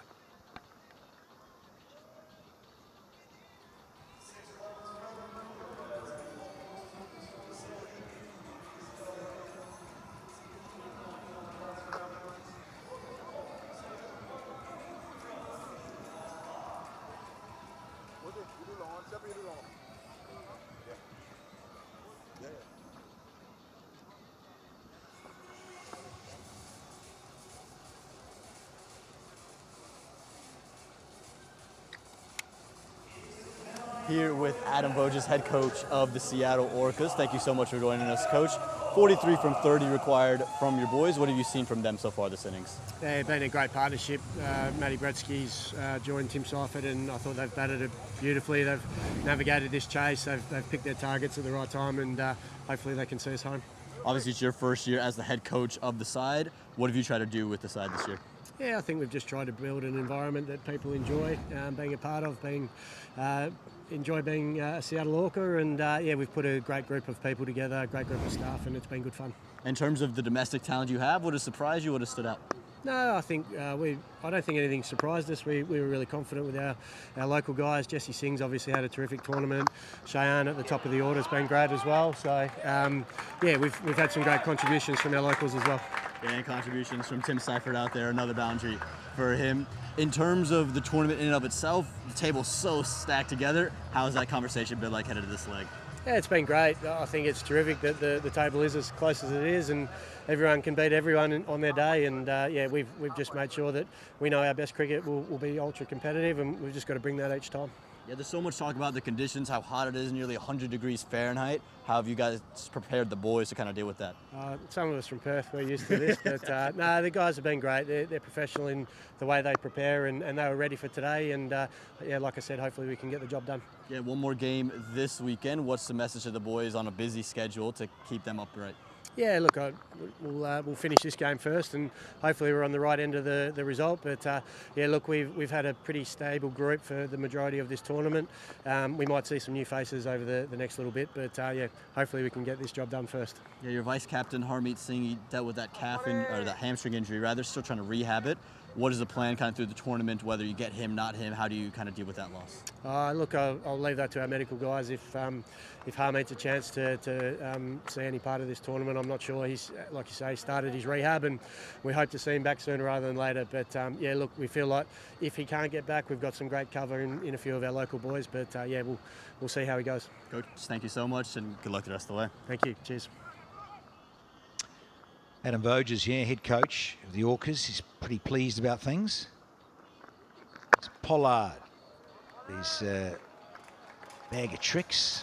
What's he got here? With, lots of slower balls and cutters and what have you. These two, Robin, have enjoyed themselves this afternoon. Yeah, the Orcas have been one team that have put up some nice big partnerships this season in the Cognizant MLC. This one as well. 115 of just 79 deliveries, I beg your pardon. And some really crisp cricket shots. Yeah, squeeze pass, short fine leg again. Get 2 runs only.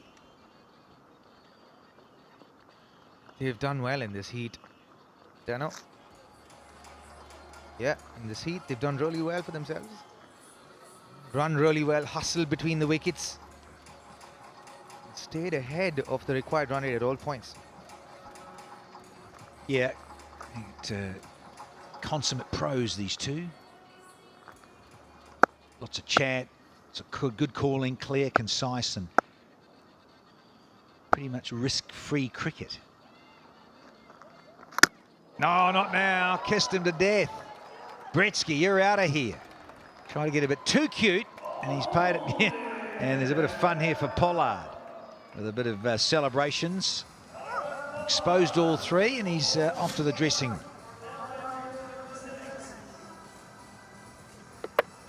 Yeah, I tried to tickle it down a third man. It was too much on the stumps. There was almost a leg in the middle. He enjoyed that. Certainly did. And then eventually something happened there. Wincing, quickly calling for the skipper. Bretsky goes for a well-made 44. The Orcas are 144 for 2.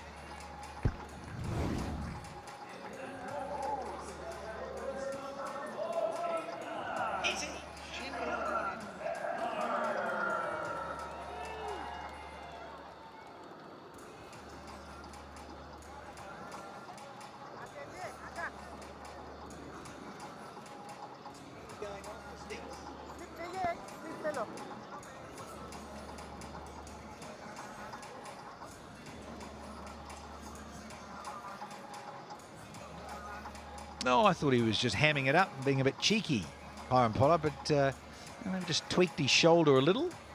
Maybe with that celebration, Rob. Certainly did. The ball went slightly quicker through the air. That was on leg stump for sure. Almost tried to run it down a third man. You're celebrating while suddenly this happened. Find that point, and then he very quickly held his shoulders and was wincing and quickly called for Nikki Puran. Ouch. That's weird. Well, he's been in the gym too much and his guns have got too heavy. Forearms and massive hands. So he's ruined himself. His big KP and he's off. Rightio. We're going to have Tajinder just to bowl 1 to finish out the 16th here to get it done. What do they need? 36 from 25. Last ball, the 16th. And he'll keep the strike. And they got a 145 for 2 to the Orcas.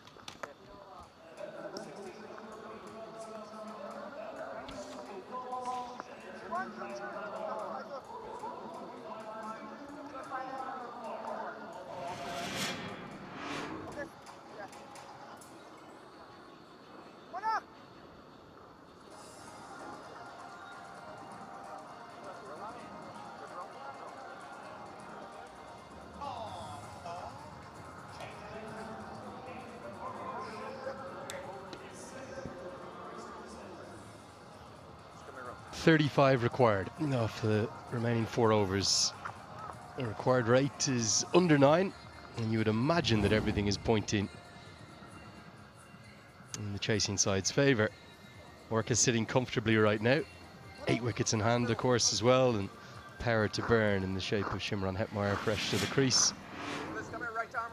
And with support after, if required, the likes of Marcus Stoinis and Dasun Chanaka, very capable indeed.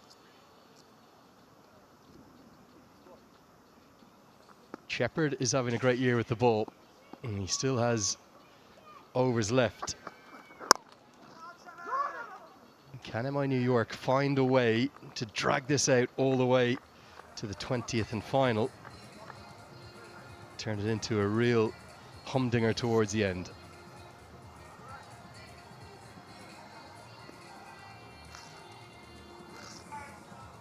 Belief, so important. Batter out there, an 86, yes, but a new batter at the other end. Your way in. Yeah, and we've seen it throughout the season, haven't we? The big partnerships have come together, just like that one for the second wicket, worth 117. When one has fallen, another has gone quickly.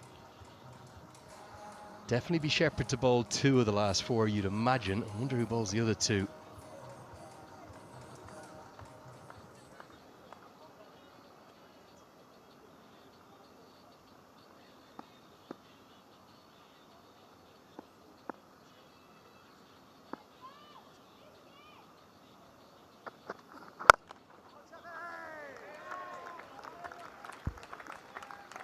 Yeah, this is good so far. I'm talking about that way in and way back into the game. Very much being controlled by the Orcas, and you have this equation 35 from 21, and it seems as though it is done and dusted. But here, 3 dots, and if you're in the field, have to be wide awake and expecting that you could get an opportunity.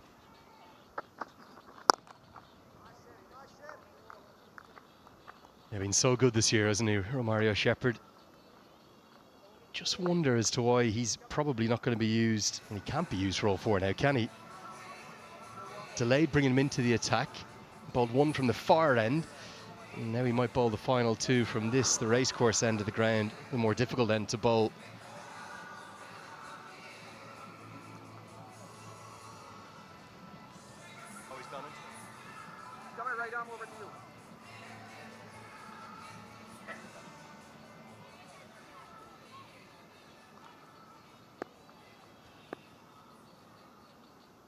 Fielders flying everywhere. Lots of protection on the leg side, all in front of square. in the deep. Another dot, crucial dot.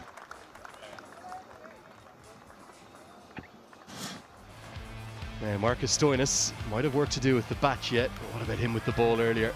First ever 5-wicket haul in T20 cricket for him. 5 for 46. A day he'll be really pleased with if his side can close out victory. Yeah, probably say he went for a few too many at the back end there. At 5 for his fifer. Yeah, how was that? How was that? Was a few appeals there. They want to check it. Already taken it, the skipper. So we're headed upstairs. Third umpire, the television director, we have a player review for LBW. The original decision is not out. It's a fair delivery. Can you move on to front on, please?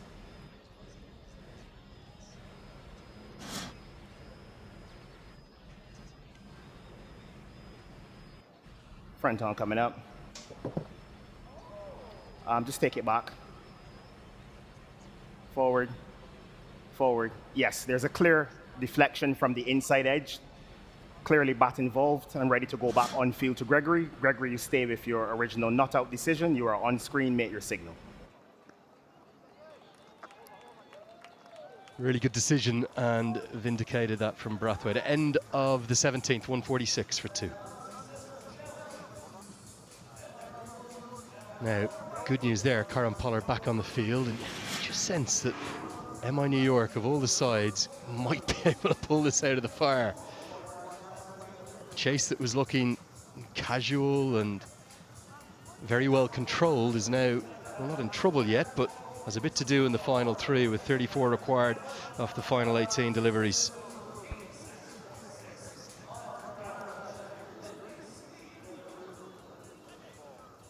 Well, it's an old green and orange affair, whether you like the Irish flag or the Indian flag or the Cote d'Ivoire flag, of course, for those watching their FIFA World Cup. Here on the remitly leading wicket takers table, 3 from the Orcas, 2 from the Unicorns.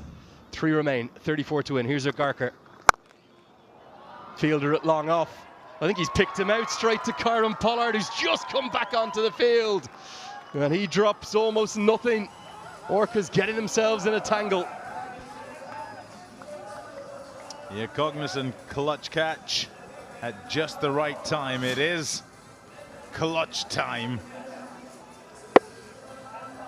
Can't take the wind on.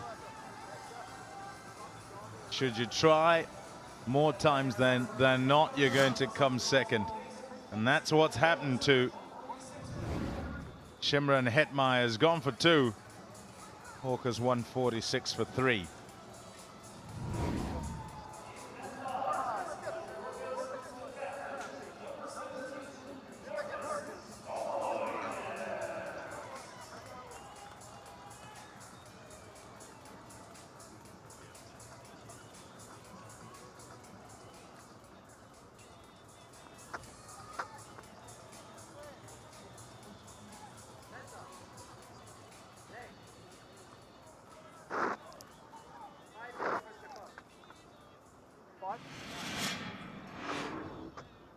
Captain to the crease. A fraction of pressure on the skipper, Marcus Stoinis, fresh from that brilliant bowling effort with 5 wickets next to his name. He was hoping that that second wicket partnership was going to get the vast majority of the work done. But MI New York scrapping away, fighting for the playoffs.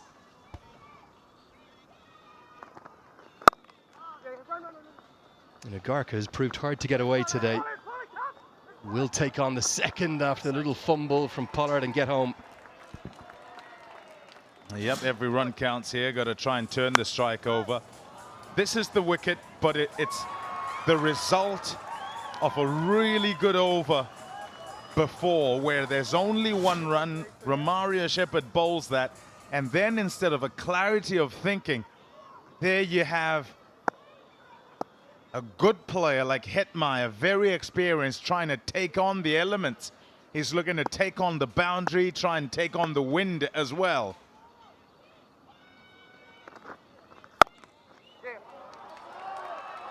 Crisply struck and will get to the rope. First person really to line up these slower balls from Agarkar, and all that power that Stoinis possesses gets a vital boundary. Yeah, what he's done well here is just to look to hit it on the ground. Just punch it into the gap, strikes it well enough. He's a very good striker of it, and away it goes for 4. What the pressure of the new batter, pressure at the new batter also does, is it makes the batter who's in feel like he's got to do double the work.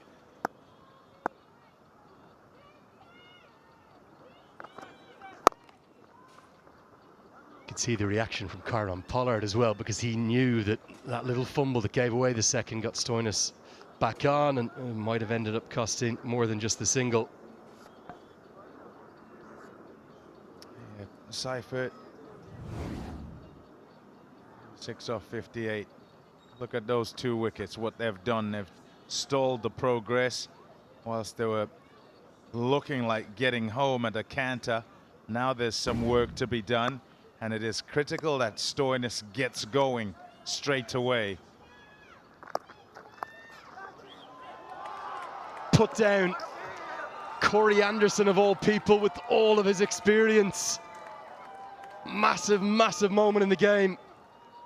Went to that trademark ramp and scoop, hit it straight to short fine. It went in and it went out. Oh dear. Have to take it. And Corey will say himself that that's not one of the most difficult he's had. Just a slight move to the right, and then he just doesn't get his hand sorted out. Yeah, nothing any of them can say. Yeah, there you go. Mea culpa.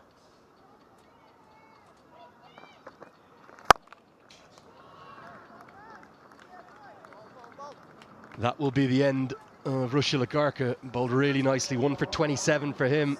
Orcas 155 for 3.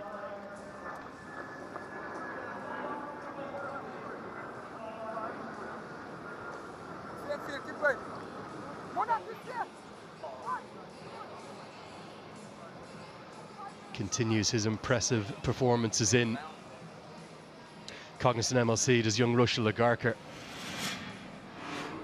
Had a couple of great games, back-to-back topsy-turvy contests again and again.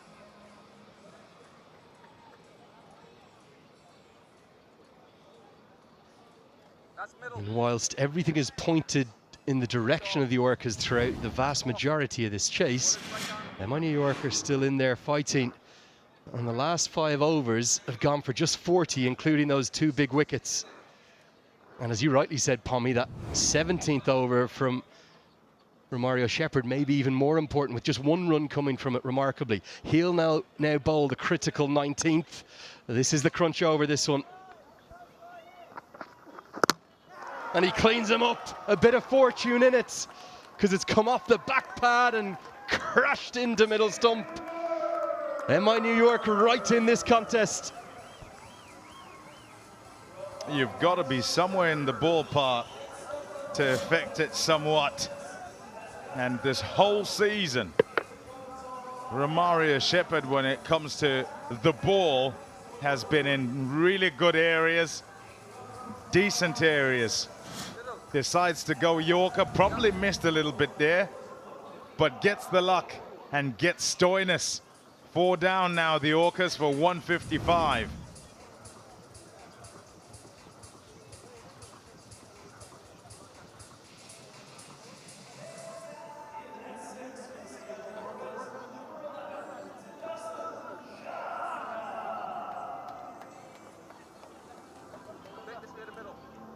That's middle. Hold the right arm over, 5 balls remaining in the over.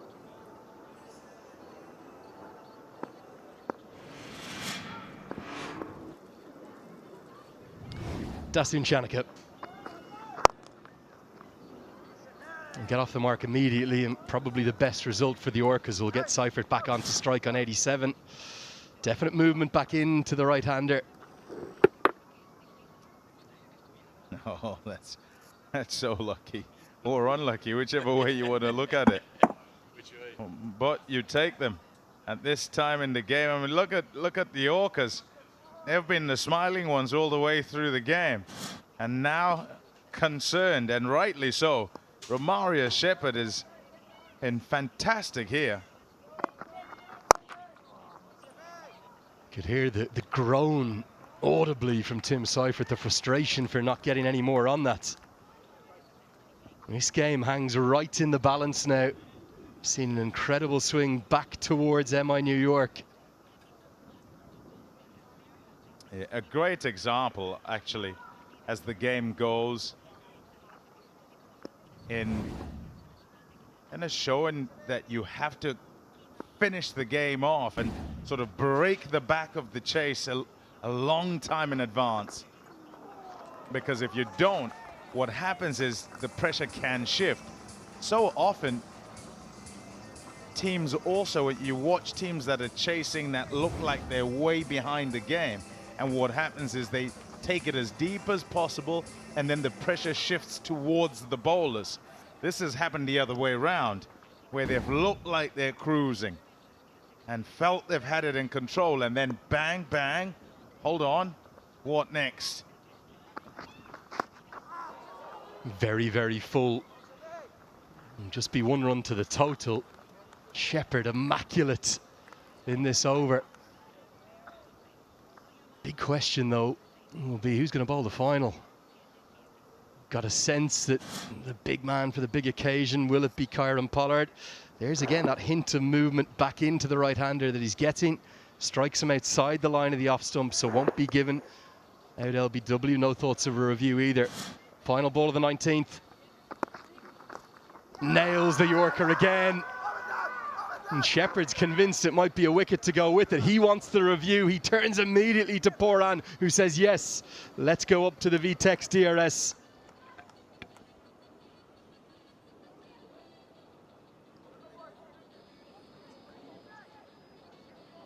Our third umpire, the TV director. We have an umpire review for a bump ball. It's a fair delivery. Can you move on to front on, please?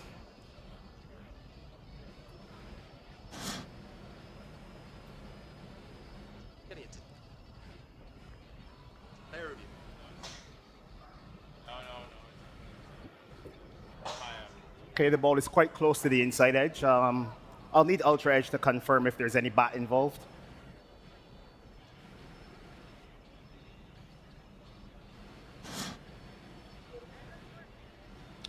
Standing by on Ultra Edge.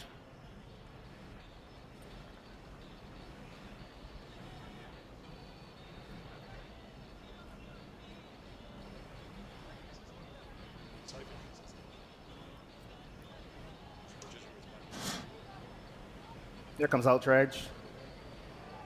Yeah, take it back, forward, forward. There is a spike as the ball is sitting next to the bat. Can you roll it all the way through to the catch? I need to ensure that was completed cleanly.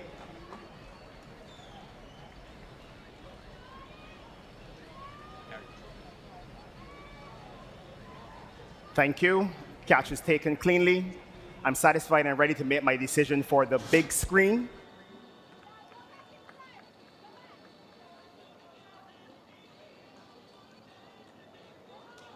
Right, there's confirmation then. It's out, and it is Seifert who must go.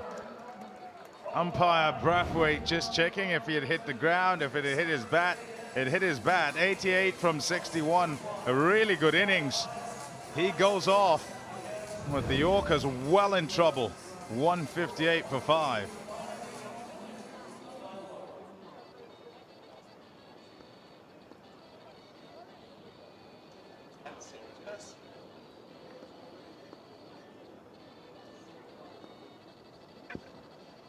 Remarkably, it's going to be 22 off the final over to win it. And Kieran Pollard, who else would bowl it but the most capped T20 cricketer of all time? They're on the verge of pulling off the most remarkable of comebacks here, MI New York. And here's another look at the end, the demise of Tim Seifert. trying to absolutely smash the cover off it. But it just ducks back a little bit. There's been some reverse swing here at the back end, and Romario Shepherd has used it to absolute perfection. I think that's the key word, to perfection. 3 sensational overs, sublime in fact. 3 overs, 2 for 13 from Romario Shepherd. Won't get to bowl his full allocation, not going to need to. And somehow from a position at the end of the 14th over, and the Orcas were 131 for 1, needing 49 off 6 overs at a required run rate of 8 and over. It looks like they're going to need something miraculous to pull it off. MI New York sensational in the turnaround. Yeah, just think back, folks, to the partnership being broken. Off goes Britsky, and in comes Hetmeyer. And then, ...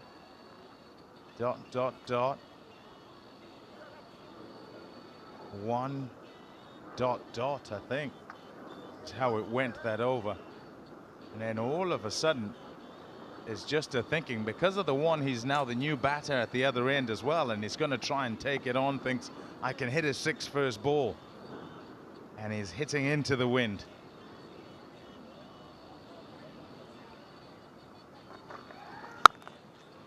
Ali Sheikh new to the crease, but that's not going to be enough.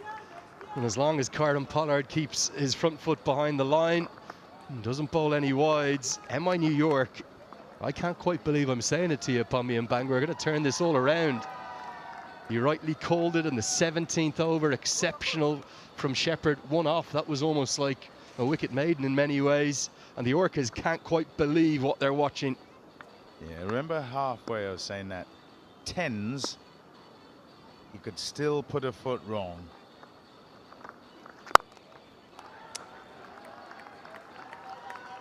And even with a good partnership, you're really only ever 1 wicket away of having a chance.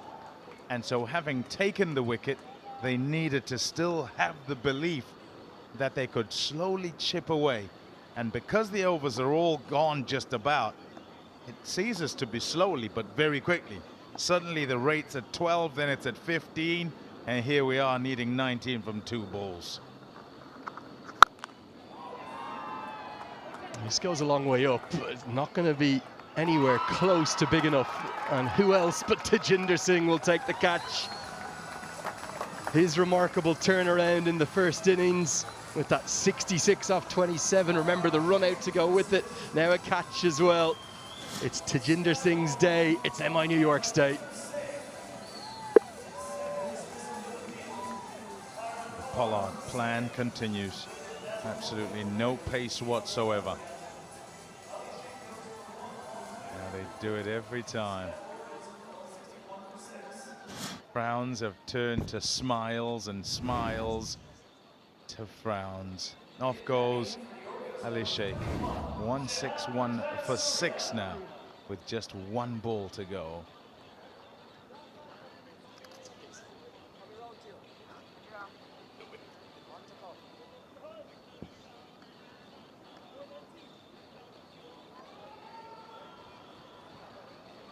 Jessariat for the final ball, and MI New York have pulled it out of the fire. An extraordinary win, a quite remarkable turnaround, masterminded by Pooran as captain, by the sheer sense of belief of Kieran Pollard, and then the majesty of a majestic performance from this man, Tajinder Singh. Runs, a run out, and a catch. And it's all looking ever so blue here in the heat in Texas. MI New York win by 17 runs. He's a happy chappy. Nicholas Pooran, as is Kieran Pollard, as are the rest of MI New York. Look at this for a celebration. Yeah, because that looked like it wasn't gonna go their way. They've managed to keep believing. They've managed to keep a clarity of thought and their plans have worked out. Even though they might have misstepped along the way, drop catch here, drop catch there, as if they might not accept the opportunity. That hug, an important one, because Shepherd is the one who bowls that one run over and then gets rid of the opposition skipper as well, Marcus Stoinis, in the next over that he bowls. Another hug for a man who was one of the protagonists. Tajinder Singh managed to score at a fair clip to keep them in the game and to get them to that 179 with their 66 knot. So MI New York win quite comfortably in the end, actually, by 17 runs here at Grand Prairie. Absolutely cracking contest in every way, and the difference in the final 5 overs remarkable. The Orcas 25 for 5 because of Tajinder, as you said, in that first innings with that pyrotechnical knock that he played. 68 they made in the final 5, and that difference 43 runs between them. And a remarkable performance built around pure self-belief in the entirety of that MI New York side. For the Orcas, Tim Seifert must be wondering how he's come out on the losing side. He found a willing ally in the shape of Bretsky, who played nicely for his 44. They put on 117 altogether, but as soon as Bretsky went, the entire game changed.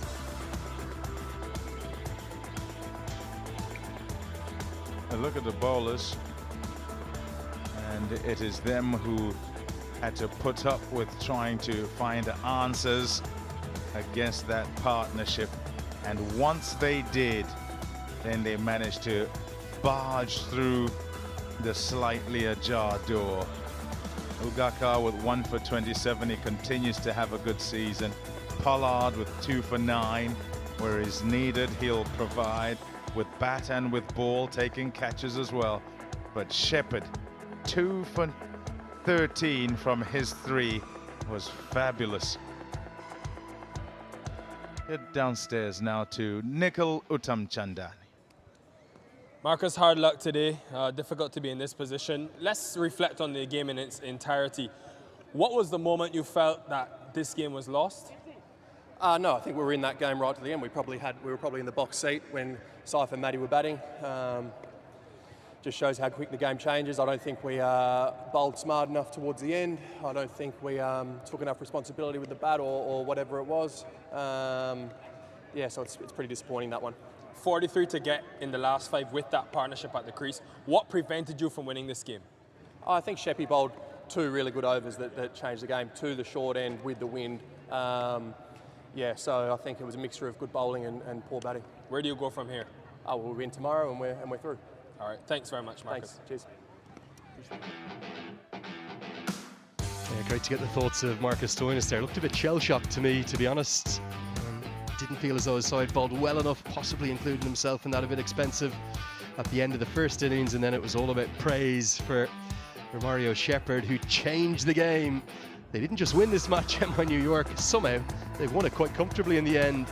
One of the all-time great MLC turnarounds. They take the win by 17 runs and a crucial 2 points as we get closer towards the playoffs. We've been treated to 2 cracking games on back-to-back days. And just like yesterday when the Knight Riders turned it all around, MI New York have somehow done the same. A lot of the start of this highlights package, you'll see flowing strokes from Seifert, a couple from Jahangir until he was run out. Great bit of work by Tajinder Singh.